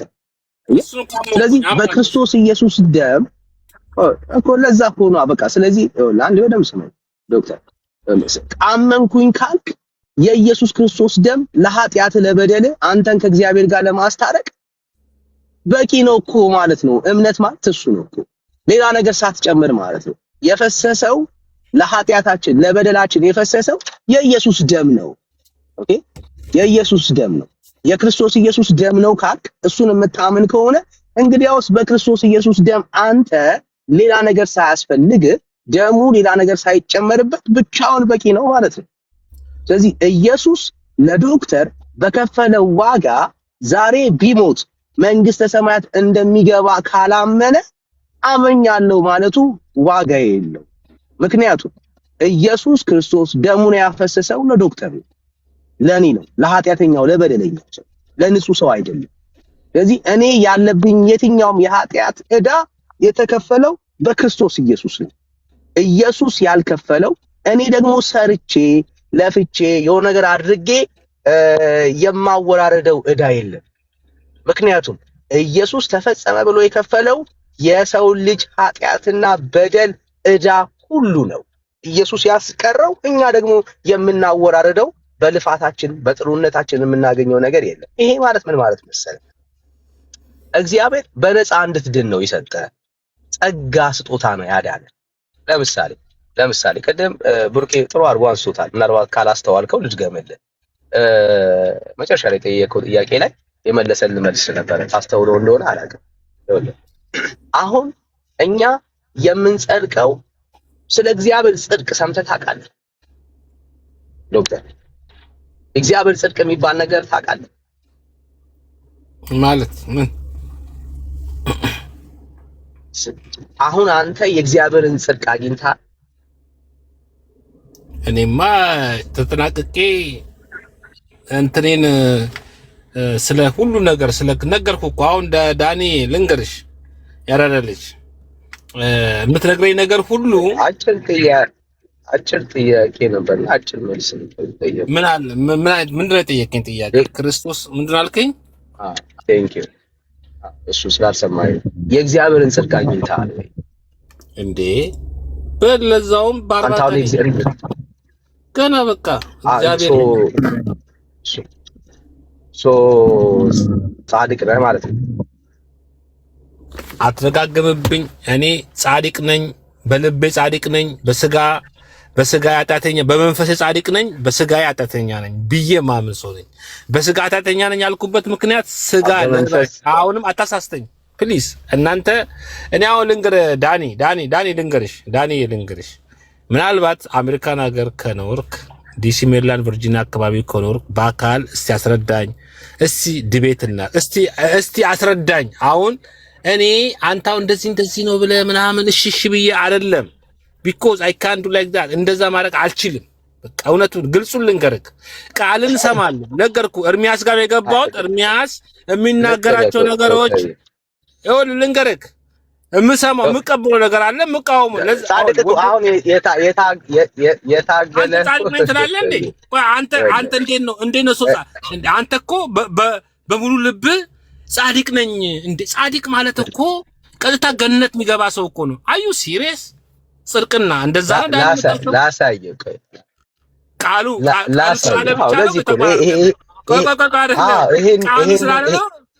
ስላለ ብቻ እጅ ላይ መጽሐፍ ቅዱስ አለ አይደል? መጽሐፍ ቅዱስ አለ። ቃሉን አምናለሁ ዶክተር አምናለሁ። ቃሉ እሺ፣ ሮሜ ምዕራፍ 3 ነው። እሺ ንገረኝ። ስንት? ሮሜ ምዕራፍ 3 ነው። ሮሜ እሺ፣ ደስ ያለሽ ችግር የለው እና ያውጣልሻለሁ። ያራዳል እግዚአብሔር እንዴት እንዳጸደቀ እንድትረዳው የሚገርም ምንም ችግር የለውም። ምንም ቆይ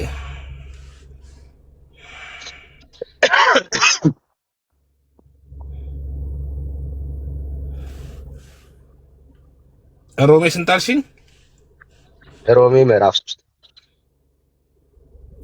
ሮሜ ወደ ሮሜ ኦኬ ምዕራፍ ስንት? 3 ምዕራፍ 3 ቁጥር ስንት? ቁጥር 21 ቁጥር 21 ቁጥር ከ20 ጀምረህ አንብብ፣ ችግር የለም። ከ20 ጀምሮ ብታነበው ትችላለህ። እሺ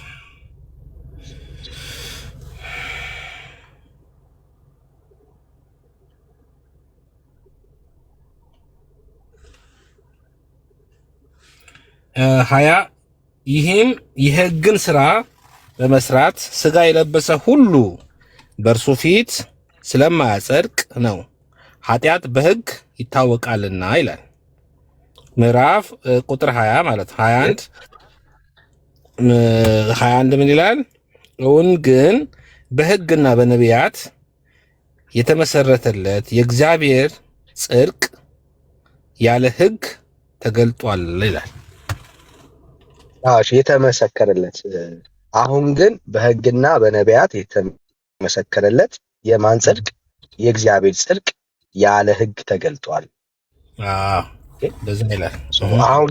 አሁን የተገለጠው ጽድቅ ሰው ሕግን ጠብቆ አይደለም። ምን ማለት ነው? አሁን ለጾምክ ሕግጋቶችን ስለጠበቅ ምናምን አይደለም አሁን ይሄ ጽድቅ በአንተ ሕይወት ውስጥ የሚሰራው። ይሄ ጽድቅ የሚሰራው ሕግን በመጠበቅ አይደለም ማለት ነው። አሁን ከሕግ ውጭ ያለ ጽድቅ አለ ማለት ነው። በደንብ መረዳት ይኖርብናል። አሁን የተገለጠው ይሄ የእግዚአብሔር ጽድቅ ሕግን በመጠበቅ ከአንተ ዘንድ በሆነ ፍጹምነት ምናምን አይደለም። ይሄ ጽድቅ የሚገኘው ምን ማለት ነው? ያለ ሕግ ነው። ይሄ ከሕግ ውጭ የሆነ ጽድቅ። እሺ 23 እዛው ላይ 23 ሚላል መሰለክ ሁሉ ኃጢአትን ሰርቷልና የእግዚአብሔርን ክብር ጎላቸዋል ይላል። እኔ እንደርሳለን። ቆይ ዶክተር እንደርሳለን። አሁን እንቀጥል። 21 ላይ ያነበብነው 22 እንቀጥል። እርሱም ለሚያምኑ ሁሉ የሆነ በኢየሱስ ክርስቶስ በማመን የሚገኘው የእግዚአብሔር ጽድቅ ነው፣ ልዩነት የለውምና ይላል። ኦኬ ሕግን በመጠበቅ አይደለም። አሁን ግን ይሄ የሚገኘው ጽድቅ በምንድን ነው የሚገኘው አለ? በማመን ኢየሱስ ክርስቶስ በማመን። ኦኬ አሁን የሚገኘው ይሄ የእግዚአብሔር ጽድቅ ሰዎች ስራ ሰርተው ጠብቀው ምናምን ሕግን ፈጽመው ሳይሆን ምን አድርገው ነው አለን መጽሐፉ? ኢየሱስ ክርስቶስን በማመን ነው የሚያገኙት ታዲያ ማለት ነው። እሺ 23 ላይ ደግሞ ይላል አንተ አንብብልኝ። ኢየሱስን 23 ደግሞ አንተ አንብብልኝ። ቁጥር 3 ላይ ሁሉ የእግዚአብሔር ጽድቅ ነው፣ ልዩነት የለምና የሚለውን እንዳትረሳ። ልዩነት የለምና ለምንድን ነው ልዩነት የሌለው? ቆይ ዶክተር ልዩነት የለምና ይልና ለምንድን ነው ልዩነት የሌለው? ልዩነት የሌለው ሁሉ ኃጢአት ሰርተዋልና የእግዚአብሔርም ክብር ጎሏቸዋልና። ስለዚህ ሁሉም ከሚለው አንዱን አይደለም እሱም ብቻ ነገረኝ ነኝ የስ ነው በላይ ሁሉም ከሚለው አንተ ነበርኩኝ ዶክተር ነበርኩኝ። እሺ ስለዚህ ነበርኩኝ አላለ ቁጥር 24 ላይ መልስ ስላለው እኮ ነው ዶክተር ነበርኩኝ። ሁላችን ነበርን። ሕግ ከሕግ ካለ ኃጢአት አለ። ሰው ሆኖ ኃጢአት ያልሰራ ያልበደለ የለም። ይሄንን የምትረዳው ቁጥር 20 ላይ ሚስ ስላረከው ነው። ቁጥር 20 ላይ የተናገረው ቃል አለ። ደግመህ ቁጥር 20 አንብብ። ቁጥር 20 እንድታስታውስ ሪማይንድ ላድርግህ። ይህም የሕግ ስራን በመስራት ሥጋ የለበሰ ሁሉ በእርሱ ፊት ስለማይጸድቅ ነው ይላል። አየው ምን ማለት መሰለ? ሰው የተባለ ሁሉ የሕግ ስራን ሰርቶ በእግዚአብሔር ፊት አይጸድቅም። ምን ማለት ነው? የሆነ እንከን አለበት ማለት ነው። ፍጹምነት አይገኝም በሕግ የሚታወቀው ፍጹምነት ሳይሆን የሰው ፍጹምነት የማይገኘው ለምንድን ነው? ሕግ ከተነሳ ሕግ ኃጢአትን ነው የሚያሳየው። ኦኬ በሆነ ነገር ሚስ ስታደርግ ያደረግከው ነገር ፍጹምነትን ይወስዳል። ስለዚህ ቁጥር 23 ላይ ሄደን እናንብበው። ስለዚህ ምን አለ? ሁሉ ኃጢአትን ሰርተዋል የእግዚአብሔርን ክብር ጎድሏቸዋልና ከዛስ ቁጥር 24 አሁን አንብቡ። ኃጢአት ስለሰራ ስለበደለ ሰው ሁሉ የእግዚአብሔር ክብር ስለጎደለው ቁጥር 24 ላይ ደግሞ አንብበው ምን አለ? 24 ላይ 24 ላይ አንብበው። በኢየሱስ ክርስቶስም በሆነው ቤዛነት በኩል እንዲያው በጸጋው ይጸድቃሉ። አሜን። ሁሉ ኃጢአት ሰርተዋል፣ የእግዚአብሔር ክብር ጎድሏቸዋል። ታዲያ ምንድነው ተስፋቸው ስንል ሕግን በመጠበቅ የማይጸድቁ ከሆነ ሕግን በመጠበቅ የማይድኑ ከሆነ ታዲያ ተስፋቸው ምንድነው ስንል ቁጥር 24 ምን አለ? በክርስቶስ ኢየሱስ ቤዛነት በኩል እንዲያው በጸጋው this is ክርስትና ወላጅ ሰርተው ለፍተው ጥረው እንዳንል ልፋታቸው ጥረታቸው የእግዚአብሔርን መንግስት አያስወርሳቸውም። ሕግን ጠብቆ በእግዚአብሔር ፊት ሰው ፍጹም መሆን አይችልም። ታዲያ እግዚአብሔር ምን አይነት መንገድ አመጣ? ሰዎች የሚድኑበት የሚያመልጡበት ይሄንን ሕግ አመጣ።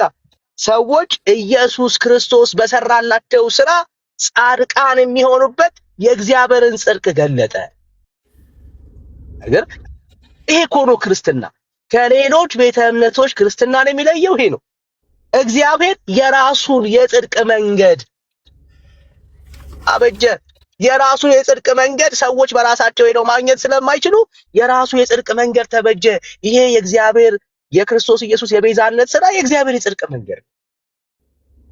ስለዚህ አሁን ጴንጤዎች እንዴት ነው ጸደቅን የምትሉት ስትላቸው እግዚአብሔር ባዘጋጀው የጽድቅ መንገድ ሰርታችሁ አይደለም፣ ለፍታችሁ አይደለም፣ ለፍተን ሰርተን ጥረን ግረን አይደለም። እግዚአብሔር በልጁ በክርስቶስ ኢየሱስ በመስቀል ላይ በሰራው ስራ በዚህ በታላቁ ስራ እኛ ምን ሁላችን እንዲያው በጸጋው ጸደቅን። ክርስትና ይሄ ነው ዶክተር። ከዚህ የተነሳ ምን አደረግን? አሁን እኛ ለመጽደቅ አንታገልም። ጴንጤ አይጾምም ወይ? ኦፍ ኮርስ ይጾማል፣ እንጾማለን። ምናልባት አናሳውጅ በግልጽ አንነጋገር ይሆናል እንጂ ሁሉ ሰው በግሉ ጸሎት በሚያስፈልግበት የጊዜ ሁሉም ሰው ይጾማል፣ ይጸልያል። እንጾማለን፣ እንጸልያለን። ጸሎት ጴንጤ በጸሎት ይታማል እንዴ? አይታማም። ወደ እግዚአብሔር በመጮህ ጴንጤ ይታማል? በጭራሽ በጭራሽ። የትኛውንም ጴንጤ በመጾምና በመጸለይ አታማውም። ህይወቱ ነው። እንጮዋለን። ማለዳ ተነስተን ባልተገዙ ጸሎቶች ወደ እግዚአብሔር እናነባለን። መንፈስ ቅዱስ በውስጣችን ይቃትታል። ብራዘር እናደርገዋለን። ለመዳን ነው? አይደለም፣ አይደለም፣ አይደለም። የመዳኔ ጉዳይ ኢየሱስ ጨርሶታል። አየህ፣ የክርስቶስ ኢየሱስን የመስቀል ዋጋ ከንቱ አላደርግም። እሱ በከፈለው ስራ ላይ እኔ እጄን አላስገባም። ብራዘር እሱ ነው የከፈለው፣ ኢየሱስ ነው የከፈለው። ለዚህ ነው መዳን ለጴንጤ ሁል ጊዜ አዲስ ነው። አየህ፣ ሁሌ አዲስ ነው። ስለዚህ የዳነው የጸደቅነው ኢየሱስ ክርስቶስ በከፈለልን ዋጋ ነው። እኔ ዋጋ አልከፍልም። አሁን ታዲያ ለምንድን ነው መልካም የምታደርገው ካልከኝ ይህን ልንገርህና እንጨርስ። ለምንድን ነው ታዲያ መልካም የምታደርገው? በኢየሱስ ከጸደቅ፣ በኢየሱስ ከዳንክ፣ ኢየሱስ በከፈለው ዋጋ በቂ ነው ብለህ ካመንክ፣ እሱ በሰራው ስራ እንዲያው በነፃ ከጸደቅ፣ ታዲያ ለምንድን ነው የምታደርገው ካልክ የመጀመሪያው የተፈጠርኩበት ዓላማ መልካም ለማድረግ ስለሆነ ይሄንን የምታገኘው ኤፌሶን ምዕራፍ 2 ቁጥር 10 ከቻልክ ሄዳ አንብብ። ኤፌሶን ምዕራፍ 2 ቁጥር 10 በጣም ይገርማል። ኤፌሶን ምዕራፍ 2 ቁጥር 10 ላይ ከስምንት ጀምሮ ለሚያነብ ሰው የእግዚአብሔርን የማዳን ተስፋ ግልጽ አድርጎ ያያል። በጸጋ በነፃ እግዚአብሔር አምላክ እንዳዳነን ይናገርና ቁጥር 10 ላይ ሲመጣ መልካሙ ስራ የማድረግ በክርስቶስ ኢየሱስ ተፈጠርን ይላል። ስራ የተፈጠርንበት ምክንያት ነው ብራዘር። በስራ አልተፈጠርንም ማለት እግዚአብሔር አሁን ሲያድነን የምንሰራው ተግባር አለ ማለት ነው። የምንሰራው ስራ አለ። that's why brother, that's why አይ አሁን በምድር ላይ ስንመላለስ ለመዳን አይደለም የምንታገለው። አይደለም ብራዘር፣ እግዚአብሔር እንድንኖርለት ላሰበው ስራ ነው አሁን የምንኖረው። ለምን? እሱ ነው አስቦ የወለደን። እሱ ነው አስቦ ነው የወለደን ብራዘር። አስበን አቅደን የተወለድን ሰዎች አይደለንም። እግዚአብሔር ራሱ አስቦ ነው የወለደን። አስቦ ወለደን ማለት የሆነ ፐርፐዝ አለው ሲወልደን። ለዚህ ዳኒ ሲፈጠር በዚህ ምድር ላይ ሲኖር ሲመላለስ እግዚአብሔር ያሰበለትና ያለመለት የሆነ ዓላማ አለ። ዝም ብሎ አይደለም የተወለደው ዳኒ። ጴንጤዎች ዝም ብለን አልተወለድንም። እግዚአብሔር በእኛ የሚሰራው ስራ አለ። መልካሙ ስራ ይነስም ይደግም አንድም ይሁን ሁለት፣ እግዚአብሔር ግን በልጁ በክርስቶስ ኢየሱስ ሁላችን አስቦ ነው የወለደን። የምንሰራው ስራ አለ፣ የምንሰራው መልካም ስራ አለ። ይሄ ነው ክርስትና። ክርስትና ነው። ክርስትና ነው። ክርስትና ነው። ስለዚህ መልካሙን ስራ ለማድረግ ተፈጥረናል ሁላችን። ሌላው ለምንድነው መልካም ስራ የምትሰሩት ካላችሁ፣ መልካም ስራ አምልኮ ነው። አምልኮ ነው። አምልኮ ነው። አምልኮ ነው። አምልኮ ነው ብራዘር። ያዕቆብ ምዕራፍ 1 ቁጥር 27 ላይ የሚገርም የእግዚአብሔር ሐሳብ አለ። አየህ፣ ነውር የሌለበት አምልኮ ይለዋል። ነውር የሌለ አየህ፣ ድሃዎችን ስረዳ ነውር የሌለበት አምልኮ ነው። ምን ማለት ነው? እውርለት እጆቼን አንስቼ እግዚአብሔርን ሳመልከው የሚሰማኝ ስሜት እግዚአብሔር ደስ እንደሚለው እንደሚገባኝ ሁሉ እጆቼን ደግሞ ኪሴ ውስጥ ቀስቼ ያለኝን ብር አንስቼ ለተቸገሩ ሰዎች ስሰጥ አምልኮ ነው። ጴንጤ እንደዛ ነው የሚረዳው ብራዘር። እግዚአብሔርን ቸርች ዝማሬ ሲከፈት ከበሮ ሲነሳ ማሲንቆ በገናው ሲደረደር አይደለም አምልኮ የሚጀምረው። ልክ ነው። እግዚአብሔር በሱ ደስ ይለዋል። ግን እሱ ብቻ አይደለም። እሱ ብቻ አይደለም። እሱ ብቻ አይደለም። አየህ፣ ባልቴቶች እና እናት ወላጅ አልባ የሆኑ ሕፃናቶችን ስንቆም አጠገባቸው ባላቸው የሞተባቸውን ሚስቶች ስንጎበኝ ስናበረታቸው አምልኮ ነው ብራዘር። የተቸገሩትን የታሰሩትን አምልኮ ነው። አምልኮ ነው። አምልኮ ነው። ምን ማለት ነው? የፍቅር ምላሽ ነው። የፍቅር ምላሽ ነው። ክርስትና ነው ወዳጅ፣ ክርስትና ነው። እና ጴንጤን በስርዓት እንደማይታማ ታውቃላችሁ። አንታማም። ስራን አንስቶ ጴንጤን የሚሞግት ኦርቶዶክስ አይደል። ኑሯችን ላይፍ ስታይላችን በየመጠጥ ቤቱ በየመሸታ ቤቱ በየአረቄ ቤቱ አታገኙም። ስራ ለጴንጤ አይወራም ብራዘር። እናደርግበት ምክንያት ነው ልዩነቱ። ጾም ጴንጤ አይታማም፣ ጸሎት አይታማም ብራዘር። የታወቀ አይደል? ህይወታችን እኮ ስንጾም የእውነት ነው የምንጾመው፣ የእውነት ነው የምንጾመው። አረቄ እየጠጣን ስጋ እየጠየፈን ምናምን አይደለም። እንደሱ አይነት ጾም የለም የእግዚአብሔር ቃል። ስለ ጾም ደግሞ ኦርቶዶክስ ጴንጤን እንዴት አድርጎ ሊያመው ይችላል? በፍጹም። እንቁላል የነካው ሳህን እየተጠየፈ ድራፍት ቁጭ ብሎ የሚጠጣ ናይት ክለብ የሚሄድ ጾም ያለ እንዴ? መጽሐፍ ቅዱስ እንደዚህ አይነት ጾም አለ? የለም ብራዘር። ዳኒ ስሜታ ያቱና በማርያም በእግዚአብሔር እውነት አለው እኮ እሺ፣ ስሜታ ዶክተር ችግር የለም። ዶክተር ስሜታ እንደውም ከተሰሙ ችግር የለም። ስሜታ እውነታውን ነው ያወራሁት እንጂ እኔ ምንም ስሜታ ሆኜ አይደለም። ነገር እየተረጨ ነው። ችግር የለም። ሁላችንም ለማማው ክርስቲያኖች ነን። ችግር የለም። ዶክተር እሺ ዶክተር ችግር የለም። እና ይሄ ነው መልዕክቱ፣ ዋናው ሀሳቡ ይሄ ነው። አንድ የሆነ የሰከረ ሰው ወይ ምናምን አይተህ ሁሉም ማለት ትንሽ ወይ ጃጅንግ በእናንተ የሚጠጣ ቸርች ውስጥ ገብቶ በሃይላንድ የሚጠጣም ልናመጣ እንችላለን። እንደዛ አንተ አደረክ ማለት አይደለም፣ ግን እንደዛ ጃጅ አናርግና እንደዛ ማለት አይደለም ዶክተር። እኔ የደከሙ ሰዎችን እያወራሁ አይደለም። አንተ እኮ ያልክ አሁን እኮ በተግባር ይኸውልህ ዳኒ፣ አንተ ለታረት ይችላል፣ ብሩክ ሊያደርግ ይችላል፣ እርሚ ሊያደርግ ይችላል፣ ያ ሊያደርግ ይችላል። ያን ለምሳሌ አሁን እንትን ለብሶ ቆብ አድርጎ ምናምን ጠጥቶ ያ የተወገዘ ነው፣ በእኛ የተወገዘ ይባላል። ይኸውልህ የኛ ስርዓቱን ነው የምንከተለው። እምነቱ ምን ይላል? ትምህርት ሚስ አድርገኛል ዶክተር። ትልቁ ነገር ነገርኩህ ቅድም። አሁንም ነገም ልንገርህ፣ ክርስቶስ ባይኖር ኖሮ በኦርቶዶክስ ውስጥ ሚስ ያረከኝን ፖይንት ቆይ ላሳይ ዶክተር። ኖ እሺ፣ ሚስ ያረከኝን ፖይንት ላሳይ። ሚስ ምንድነው? እኔ አሁን ካወራሁት ውስጥ ለምሳሌ እንድትረዳው ስሜታዊ ሆነ እኮ ስለመጠጥ ስለምናስታወራ አይ ስሜታዊ እንዳልሆንኩኝ ላሳይ ነው ዶክተር። ቆይ ለምሳሌ በደምብ ሰማኝ ዶክተር። በጾም ውስጥ ቢራ መጠጣት ችግር አለበት ወይስ የለበትም? ቢራ ማሳም ክልክል ነው። እውነት ለመናገር አሁን አሳ የሚበሉ አሉ፣ ክልክል ነው፣ የተወገዘ ነው። ቢራ የሚጠጡ አሉ፣ የሚሰክሩ አሉ። ያንን ነገር ያደረገ ሁሉ ግን ኦርቶዶክስ ነው። ግን ያ ነገር ጾም አፈረሳል ከማንኛውም ከቅባት ነው። በጣም ኃጢአት ነው። ልክ በጣም ኃጢአት ነው የምትለኝ ስጋ መብላት ነው። ቢራ መጠጣት ግን በቤተ ክርስቲያን ደረጃ ኢስ ኖርማል፣ በጾም ወቅት የታወቀ ነው ማለት ካልተካካልን በስተቀር በጾም ወቅት በትክክል በቤተ ክርስቲያኒቷ ውስጥ መጠጥ ጾም ነው የተባለ፣ ጠላ አረቄ ጾም ነው የተባለበት መጽሐፍት ካለ ባይ ደስ ይላል። እንደዚህ አይነት ትምህርት አላት ቤተ ክርስቲያኒቷ በጾም ወቅት ላይ።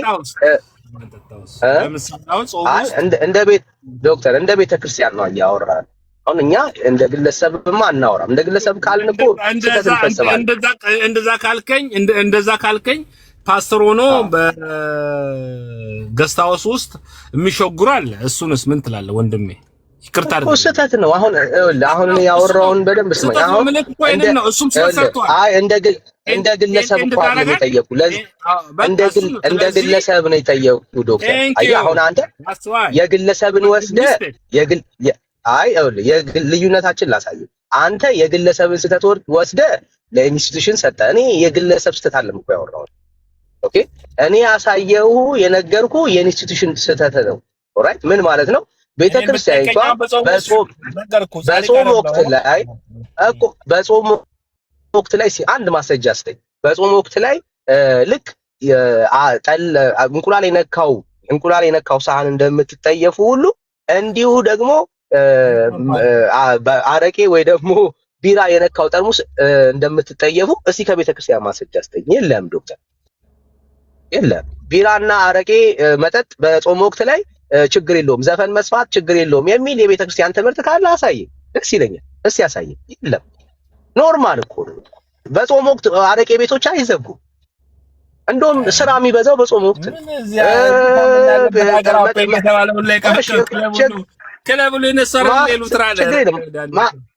ማስረጃ ካለ ማስረጃ እስቲ እንኳን አንድ መጽሐፍ ማስረጃ ዶክተር እኔ ጠየቁን ስማኛ። በቤተ ክርስቲያኒት ውስጥ በጾም ወቅት ላይ መጠጣት አይቻልም፣ ይሄ አረቄ የሚሆን ምናምን መጠጣት አይቻልም የሚል የቤተ ክርስቲያን ማስረጃ ካለ አንድ እስቲ ማለት በጾም ውስጥ አባቶች ያስተምራሉ፣ ትክክል እንደሆነ ያስተምራሉ። እስቲ አንድ የቤተ ክርስቲያን ዶክመንት ነው ያልኩህ። አንድ የቤተ ክርስቲያን ዶክመንት ማለት አልገባኝ። አንድ የምትጠቅሰው የቤተ ክርስቲያን ዶክመንት ጾሙን በተመለከተ ቤተ ክርስቲያን ያወጣችሁና ሰዎች ጠላም አረቄ የሚሆን መጠጣት የለባቸውም፣ አልኮል የሚያሰክር ነገር መጠጣት የለባቸውም ያለችበት አንድ ማስረጃ ልንገርህ። በሀገራችን የኢትዮጵያ ኦርቶዶክስ የግብጽ የሁሉ ይለያያል። ገባ? አንድ ነው ግን በሆነ ነገር አንድ ነው ግን ባለበት በሀገር ስለ ኢትዮጵያ ነው ዶክተር እየጠየቀ ስለ ኢትዮጵያ። ስለዚህ ለምሳሌ በአብዛኛው አክራሪው እምነቱም የሚከተለው ስጋ እንዳንበላ፣ ማንኛውም ስጋ ችግር የለውም። ስጋ ይታወቃል፣ ቅባት ይታወቃል። እኔ አሁን ጥያቄ የሚያሰክር መጠጥ ኦርቶዶክስ በጾም ወቅት ላይ ኦርቶዶክሳውያን መጠጣት የለባቸውም፣ ዘፈን መስማት የለባቸው ምናምን ያለችበት አንድ ማስረጃ ታስተምራለች። ግን ህዝቡ በተግባር አንድ ማስረጃ ያስተማረችበት አንድ ማስረጃ ሁሉም ያስተምራሉ ቄሶቹ የለም። አየህ የለም። አሁን ችግሩ ስለሌለ ከየት አምጥቼ ነው ዶክተር ያምጣ የምትለኝ? ስለሌለ ነው ዶክተር ያልኩት። ከዚህ አንጻር ነው፣ ስድብ አይደለም፣ እንድትረዳው ያክል። እኔ ባለኝ መረጃ ቤተክርስቲያኒቷ በዚህ ደረጃ ላይ እንቁላልን እንዲጠየፉ አድርጋለች፣ ግን አረቄና መጠጡን እንድትጠየፉ ህዝቡ አላደረገችም። ወደ ዋናው ሀሳብ እንመለስና ዶክተር ይህን እንደ ስድብ እንዳታይብኝ ነው ያልኩት። እንደዛ ነው ሰርኩት፣ ግን ነጥብ ለማስጣል ምናምን አንድ እንደዚህ አውጣ። እኔ አንተን ነገርኩ። አንተ እንደዛ ካልከኝ እነዚህ በእናንተ ሐሰተኛ ተብሎ የሚወገዙ የሚቃወማቸው ነፋሉ። ግን እንደዛ ብዬ ከእንደዛ ጋራ ኮምፔር ማድረግ አልፈልግም። ጠይቀኝ፣ ችግር የለም ዶክተር። እኔ አሁን እንደጠየቁ ጠይቀኝ። እኔ እኮ ችግር የለብኝም ዶክተር። መጠጥ ቀርቶ ገዝታው ተይዞ ያረገዙ ላሉ ስህተት ነው ጥፋት ነው እኮ ነው ምን የኔን ስህተት ብለው ስራ የኔን ስህተት ብለው ስራ ስህተት ነው የምለው ያንተ ትክክል ነው የኔን ደግሞ ስህተት አልልም ካልከኝ ዳኒ ዝሙት መስመር ያለፍኩ ነው እኔ አይደለም ይኸውልህ ዶክተር ዝሙት ኃጢአት እንደሆነ ቤተክርስቲያን ታምናለች። በቃ ይሄን ማስረጃ አለኝ ማለት ነው። ያንተ ካላሳይ አፍጠን ካላሳይ የለም ብራዘር ሁለት ሶስት መጠጣት ይፈቀዳል የሚል ቪዲዮ አሁን ላሳይ ይችላል። ዳኒ ብራዘር መጠጥ ቤቱ እንዳለ የኦርቶዶክስ አይደለም ወይ? በጾም ወቅት ላይ ቤት ነው እኮ ሪያሊቲው እንዲናይ ማድረግ የለብህም። አለኝ የምትል ከሆነ ይሄው የኖረበት ነው እንጂ እምነቷ እንዳትልም። ግን ሰው ስለኖረበት በጾም ወቅት ላይ ጠላ ቤተክርስቲያን አይገባም እያልከኝ ነው ያለው? በጾም ወቅት ላይ ቤተክርስቲያን ውስጥ ጠላ አይጠጣም እያልከኝ ነው ያለው? በጾም ወቅት ላይ ጠላ ቤተክርስቲያን አይገባም? እኔ አንገቴ ስጠኝ። የለም ውሸት ነው። አይገባም። በጾም ወቅት ጠላ የሚጠጣ ቄስ የለም። ምን ከመቶ አንድ እሱ የራሱን ሊጠጣ ይችላል። ዶክተር በቃ አሁን ዲና ያለ ይገብታል። ዲና አይደለም አሁን ዲና ይላል። አንተ አሁን እኮ ልክ ይሄው ድልስት ቤተክርስቲያን የከለከለችበት አንድ ማስረጃ ስጠኝ። መጠጥ አንድ ማስረጃ እናቴ በጣም ነው በየትምህርቱ አንድ ማስረጃ ቤተክርስቲያን መጠጥን በተመለከተ ዳኒ እስቲ አንድ ማስረጃ ዶክተር አንድ ማስረጃ ምን ቢል ማውጣል? አይ ዩቲዩብ ላይ አለ ብዙ ነገር አለ። ክልክል ነው። ግን ምን አለ መሰለህ ወንድሜ ልንገርህ፣ አንተ አሁን ልክ ነጥብ ለማስጣል ምናምን ወደ ክርስትና ወደ እምነቱ ወደ መማማሩ ከሄድን ዋና ነገሩ አንኳሩ እኔ አሁን ነጥብ ያስኩት እስካሁን ድረስ አንተ ያወራው ነገር ለማስረዳት ለምናምን ለጣርከው ነገር ቴንኪው በጣም ጥሩ ጴንጤ ነክ እንደፈለክ የራስን ነገር በዛው ቀጥል። ብሩኬም እንደዛው እርሚንም ቅድም የገባውት ሪኮርድ ልኬ የገባውት እርሚን ስጠይቀው ጣውላን ሰባብራለሁ ላለው ነገር መልስ ሰጥቶኛል። እልዞት ምናምን ነው። ለዛም ደግሞ የቤት ስራ ሰጥቶኛል። አረሳውም ዘጸአት 13 ነው እልይዞኝ አይደለም ያልኩህ ዶክተር።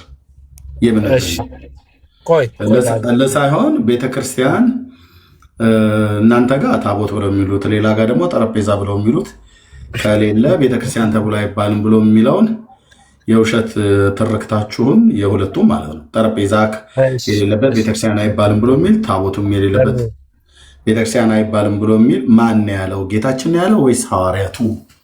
መረጃ አምጡ። ካልሆነስ እንጨታችሁን ፈልጣችሁ አንድዱት፣ ካልሆነ እኔ እፈልጥላችኋለሁ ነው ያልኩት። የምንለ እርሚ የገባሁትም ያን ነገር ስላልከኝ ነው። ቴንኪ በጣም እኔም የሆነ ነገር የተማርኩት ነገር ሊኖር ይችላል። ነገም ደግሞ ሌላ ቀን እውነት ለመናገር አሁን ያልኩት ነበረ። ያንን የሰጠኸኝን መቼም አልረሳውም። ቅድም ያልከኝ የቤት ስራ አለ። ምንድነው ያልከኝ? ዘጸአት ላይ 13 ምዕራፍ 2 ላይ ምዕራፍ 13 ቁጥር 2 ላይና ሉቃስ ላይ ያለውን ነገሩን አጣርተ ነገር ያልከኝ ነገር ብቻ ያችን ልቤ ውስጥ በጣም ጽፌያታለሁ። የቀረውን ነገር ሁሉ ነገር እናንተ እንዲናችሁ ምናምን ካልከኝ ፋይል እንማዘዝ ካልን አንተ የምትቃወማቸው የምታስተምራቸው የስህተት ፕሮቴስታንት ሆነው ማድረግ የሌለባቸው የሚያረጉ ሰዎች ስላሉ ይሄ ነገር ስንማዘዝ አጉል እንትን ነው እንካ ምናምን ነገር እሱ እንደዛ አይደለም። እኔ ዋና ነገሩ ፖይንቱ ምንከራከረው ሁሉ ፖይንታችን ክርስቶስን ዶክተር አግኝቷል ወይ? ክርስቶስን ዳኒ ያውቀዋል ወይ? ዶክተር ያውቀዋል ወይ? እርሚ ያውቀዋል ወይ? ብሩክ ያውቀዋል እዚህ ጋር ያውቀዋል በሚለው ነገር ነው ክርክራችን። ለምን we are all Christians ነን። ክርስቲያን ስለሆነን ነው። ያ ነገር ነው ስለ ክርስቶስ ያለን ዙሪያ ላይ የምንከራከረው። በዛ ዙሪያ ላይ ለነበረን ኮንቨርሴሽን እኔ በጣም ደስ ብሎኛል። የተረዳሁትም የነበረኝንም የቤት ስራ በልቤ ዣዋለው። የምጠይቀውንም ጠይቄ ማቀውንም ነገር ወይም ነው አውቄ ለመከራከር መጽሐፍ ቅዱስ ካልከኝም ኤኒ ታይም ላይ መጽሐፍ ቅዱስም ትጥቄን ይዤ ነው የምዞረው። ቢኮዝ ኤኒ ታይም ላይ ክፈት ካልከኝ ኤኒ ታይም ላይ ቢኮዝ ለማወቅ ለመረዳት ምን ላይ ነው ሚስ ያደረኩት ነገር ምናልባት ሚስ ካደረኩኝ ነኝ ብዬ ነው። እውነትም አሁንም ሄደ ግን ስጠይቃቸው ምን እንደሚሉ ልንገርህ። ሄደ መጠይቁን ቀጥል። ግን ያስቀድሜ ልንገርህ ምን እንደሚሉ ከብዙ ኤክስፒሪየንስ እንደው ዝም ብዬ የሰው ልብ አዋቂ ነኝ እያልኩ ሳይሆን ካለኝ ኤክስፒሪየንስ ተነስቼ ልንገርህ። አሁን ሄደህ እነ ኤርሚያስ ጋር ገብቼ እነ ዳንኤል ጋር እነ ብሩክ ጋር ገብቼ እዛ ሳወራ እንደዚህ ብለው መጽሐፍ ቅዱስ ጥቅስ መረጃ ጠቀሱልኝ ወይ ደግሞ አምጣ ብለው አሉኝ እና እኔ በወቅቱ መጽሐፍ ቅዱስ ስላላነበብኩ አልሰጠኋቸውም። እነሱ ደግሞ የሰጡኝ ጥቅስ እንዲህ አለ። እነሱ እንደዚህ ነው ብለው የተረጎሙትና ትክክለኛ ትርጉሙ የትኛው ነው ብለህ ብትል እውነት ልንገርህ ትክክለኛ ትርጉሙን አይነግሩህም። የሚነግሩ ወይ አጣመው ነው ትርጓሜውን የሚነግሩ። ከዛ ቀጥሎ ግን አስረግጬ የምነግርህ ይህንን ይለዋል፣ ደግመህ እዛ ቤት አትሂድ፣ እነኝህን ሰዎች አትቅረባቸው፣ የቤተክርስቲያን ጠላቶች ናቸው እና እችን ቤተክርስቲያን ሊያፈርሱ የተነሱ ናቸው። መናፍቃን እንደምታውቀው ያው ሰው ማሳሳት ነው ስራቸው። ስለዚህ እባክህ ሄደህ እነሱ ጋር አትግባ፣ በሃይማኖት ጽና ነው ብሎ የሚሉ ምክሩን ትቀበላለህ አትቀበልም ያንተ ነው። ሄደህ ስትጠይቃቸው ማለት ነው። ምክንያቱም እዚህ መጥተው ብዙ ጥያቄ ይዘው መጥተው ጥያቄን ጠይቀን መልስ አልሰጡንም። እነሱ ለጠይቁን ጥያቄ መልስ ሰጠናቸው። የጠየቅናቸው ግን ጥያቄ ሆኖባቸው ሄደው ጠይቀው መልስ ይዘን እንመጣለን ብለው እንዳትሄዱ ብለው ከልክለዋቸው አንዳንዶቹ ወደ እስልምና ሁሉ የገቡ ኦርቶዶክሶች አሉ። ከዚህ የተነሳ ማለት ነው። ኦኬ እዚህም የማይመለስልን ከሆነ እዛም አትሄዱ ብላችሁ የምትሉን አይነት ከሆነ ስለዚህ እኛም ቤት ብንቀመጥ ኦርቶዶክስ ቤት መልስ የለም። እዛም ኦርቶዶክስ ጴንጤዎቹ ጋር ሄደን ጠይቀን እንዳንረዳ ሐሰተኞች ናቸው ብላችሁና ስለዚህ እውነተኛው ሃይማኖት ሙስሊም ነው ማለት ነው ብለው ሄደዋል። ይህንን ምስክሩ ማን ነው? እፎይን ሄደ ጠይቀው። ብዙ ኦርቶዶክስ እየሰለመ ነው። ለምን? ጴንጤ ማለት ከሃዲ ነው መናፍቅ ነው ብለው ነግረዋቸዋል። ይሄን ሲናገሩ ወደ ጴንጤ ህዝቡ እየመጣባቸው ስላለ ያቆሙ መስሏቸው ማለት ነው። አዎ በቃ ስለዚህ እኛ ከድሮም የነበርኑ ሙስሊሞችና እኛ ነን ብለው ስላሉ ለጴንጤ ኦርቶዶክሳውያን ጥላቻቸውን ሲነግሯቸው ስለዚህ ስለ ሙስሊሞች ምንም የነገሩ ነገር የለም ብሎ በሚል ባለፈው ማነው 2000 ምናምን ነገር ኮሜንት በተጻፈበት ላይ እፎይ በጣም ተናዶ ተበሳይቶ ሲናገር ነበር። አጠቃላይ እኔም መቤቴ ይህንን መንዙማ ስሰማው ልቤ ደስ ይላል እና እያለቀስኩ ነው የምሰማው ብለው ያሉ በሙሉ ኦርቶዶክሳውያን ነበሩ ኮሜንት የሚሰጡ የነበሩት ስለ መሐመድ በእስላሞቹ ቋንቋ የሚዘፍኑት ነው ወይም እንትን የሚሉበት እንደ መዝሙር ነገራቸው ማለት ነው። የዛ ኮሜንታተር በሙሉ ኦርቶዶክስ ነው። መንዙማው ከልጅነቴ ጀምሮ 80 ያደርኩት እመቤቴ ወላዲቴ እኔ በጣም ነው ደስ የሚለኝ እስላሞች እያሉ ማለት ነው። እና እንደዚህ ብለው እንደሚሉ አልጠራጠርም። ግን ምክራቸውን ተቀብለህ አንተ ገንዘብ ታደርገዋለህ አታደርገውም ውሳኔ አንተ ነው። እንደዛ ነው ብለው የሚሉ እንጂ ለጠየቅ አሁን ሄደህ ለምጠይቃቸው ጥያቄ የአባቶች አምላክ ምስክር ነው፣ እውነተኛ መልስ አይሰጡም። እሺ እርሚ አንድ ጥያቄ ጠይቀ አንተ እርሚ ምን ላይ ነው ሚስ ያደረግነው? ሁላችንም ክርስቲያኖች ነን አይደል? አንተም በክርስትና ታምናለህ፣ በክርስቶስ አዳኝነት ታምናለህ፣ እኔም አምናለሁ። ተው ስለሄዱት ምናምን ነገር ያ ፐርሰናል ነው፣ መብቱ ነው። ማንም ሰው አሁን መብቴ ነው። ከፈለኩ ቡዲዝም መሆን እችላለሁ፣ ከፈለኩ ቴምፕል ራሽ እንደፈለኩ መሆን እችላለሁ። ግን እንደ እምነት ካልን ሁላችንም ክርስቲያኖች ነን። ምን ላይ ነው ሚስ ያደረግነው? አንተስ ኦርቶዶክስ ነበርክ። ምን ላይ ነው አንተ ኦርቶዶክስን እንዳትስማማ ያደረገ ነገር? ዶግማው ሁሉ ነገሩን ከኔ የበለጠ ታውቀዋለህ። ሁሉም ከዚህ ካሉት አትሊስት በማንበብም በምናምንም በነበርክበትም ታውቀዋለህ። እኛ ደግሞ ግልገሎች ነን፣ ተማሪዎች ነን። ሞር ደግሞ እጅ ደግሞ አንሰጥም። እኔ አሁን በቀላሉ እጅ መሰጥ ሰው አይደለሁም። እስከምን ድረስ እስከ ጥግ ድረስ እንደው ምን ብዬ ልንገርህ፣ በቃ ምን እንደዛ ስልክ በቃ አንድን ነገር ሳትረዳ ሳታቅ እንትን አትልም። ምን ላይ ነው ልዩነታችን? ዋይ ዲፍረንት ምንድን ነው ልዩነታችን? እሱን ያስረዳኝ እርሜ ከይቅርታ ጋር። ልዩነታችን የኛ የድርጅቱ ልዩነት አይደለም መጠየቅ ያለብህ። ከዛ ይልቅ ቅድም ምን አልክ መጀመሪያ ላይ ምን ላይ ነው ሚሳ ያደረግነው ወይ ደግሞ ምን ላይ ነው የተሳሳትነው ብሎ የሚለው ማለት ነው። የተሳሳታችሁት እንደ ተቋም ነው የምነግርህ፣ እንደ ግለሰብ አይደለም። ኦርቶዶክስ የተሳሳተችው እንደ ተቋም ነገረ ድነት መዳን በማን ነው ብለህ ብትጠይቃት መዳን በክርስቶስ ነው አትልም።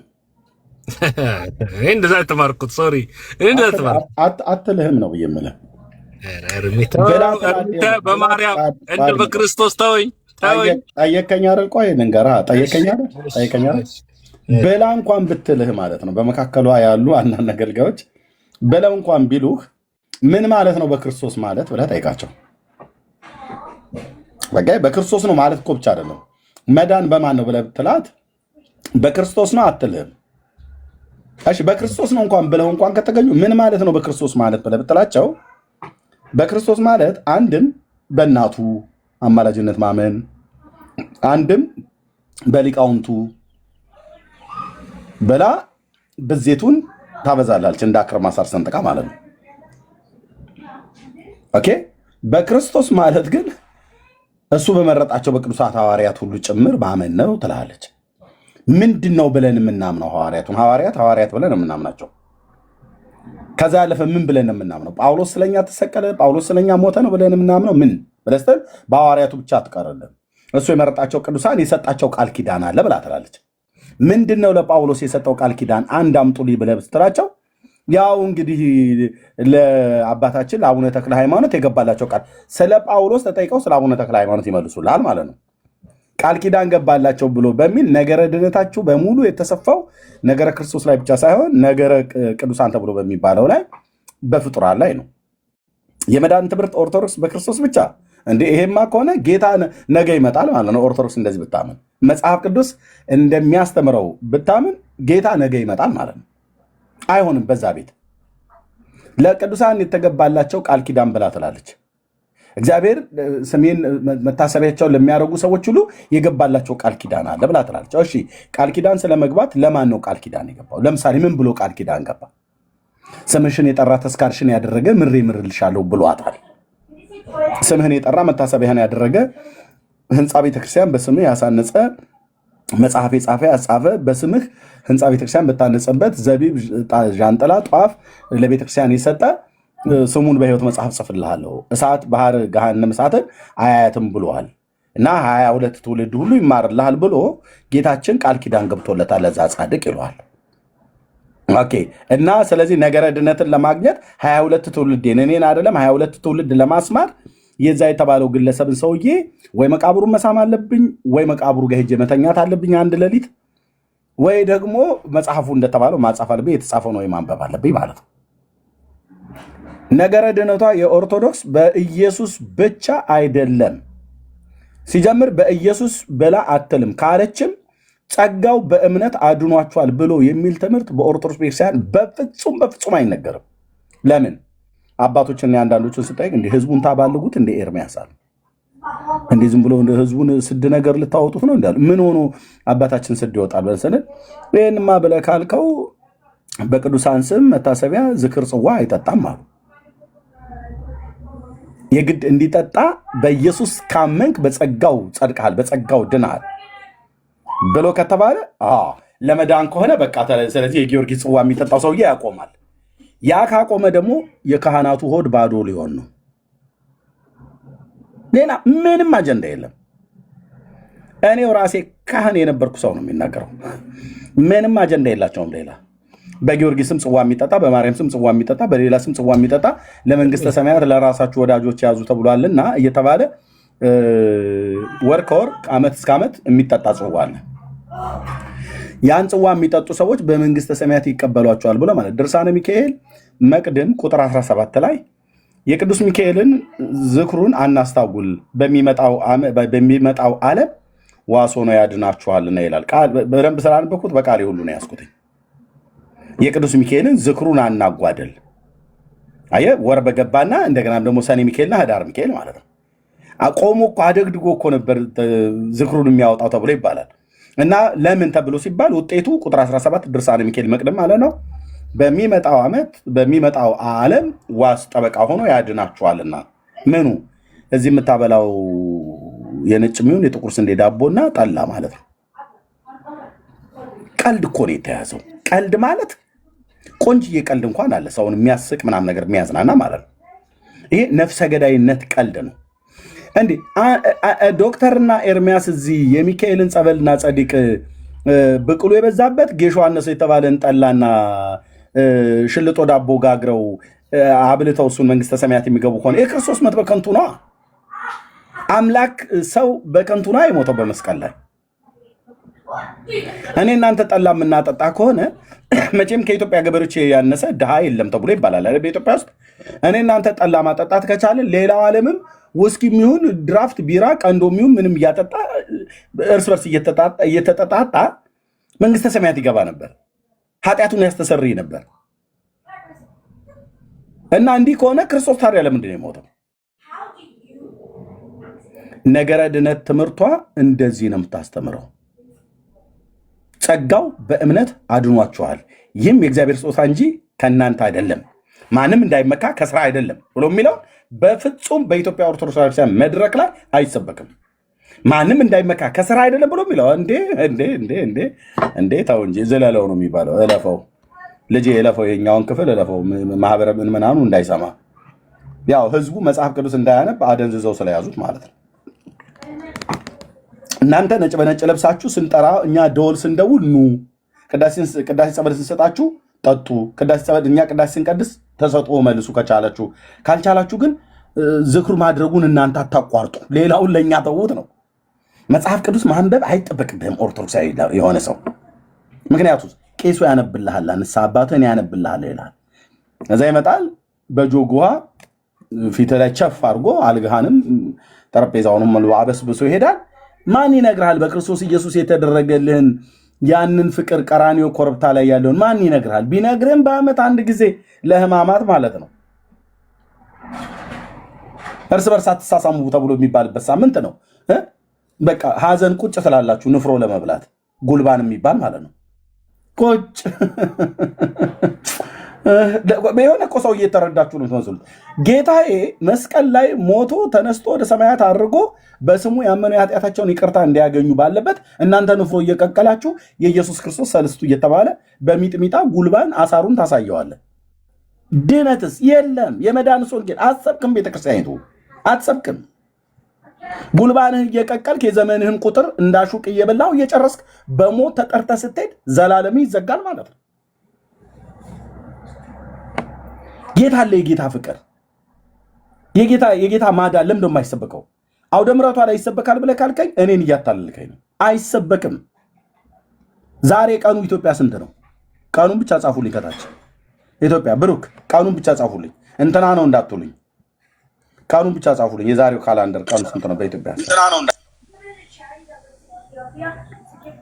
ስንት ነው ቀኑ? ጠፍቷችኋል ቀኑ?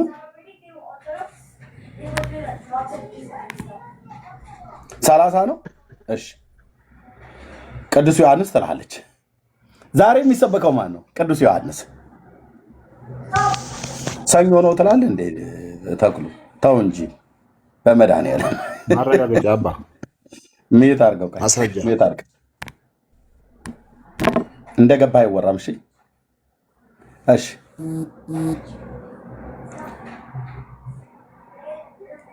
አይ 29 ብቻ 29 ብላችሁ ብትሉ መጥቆራ ማለት ነው። የአየሩ ላይ ጋኔን ባይዞ 29 ከሆነ የመጥቆራ ነው፣ የሰይጣኑ ማለት ነው። የሰይጣኑ ዕለት ነው ማለት ነው ዛሬ።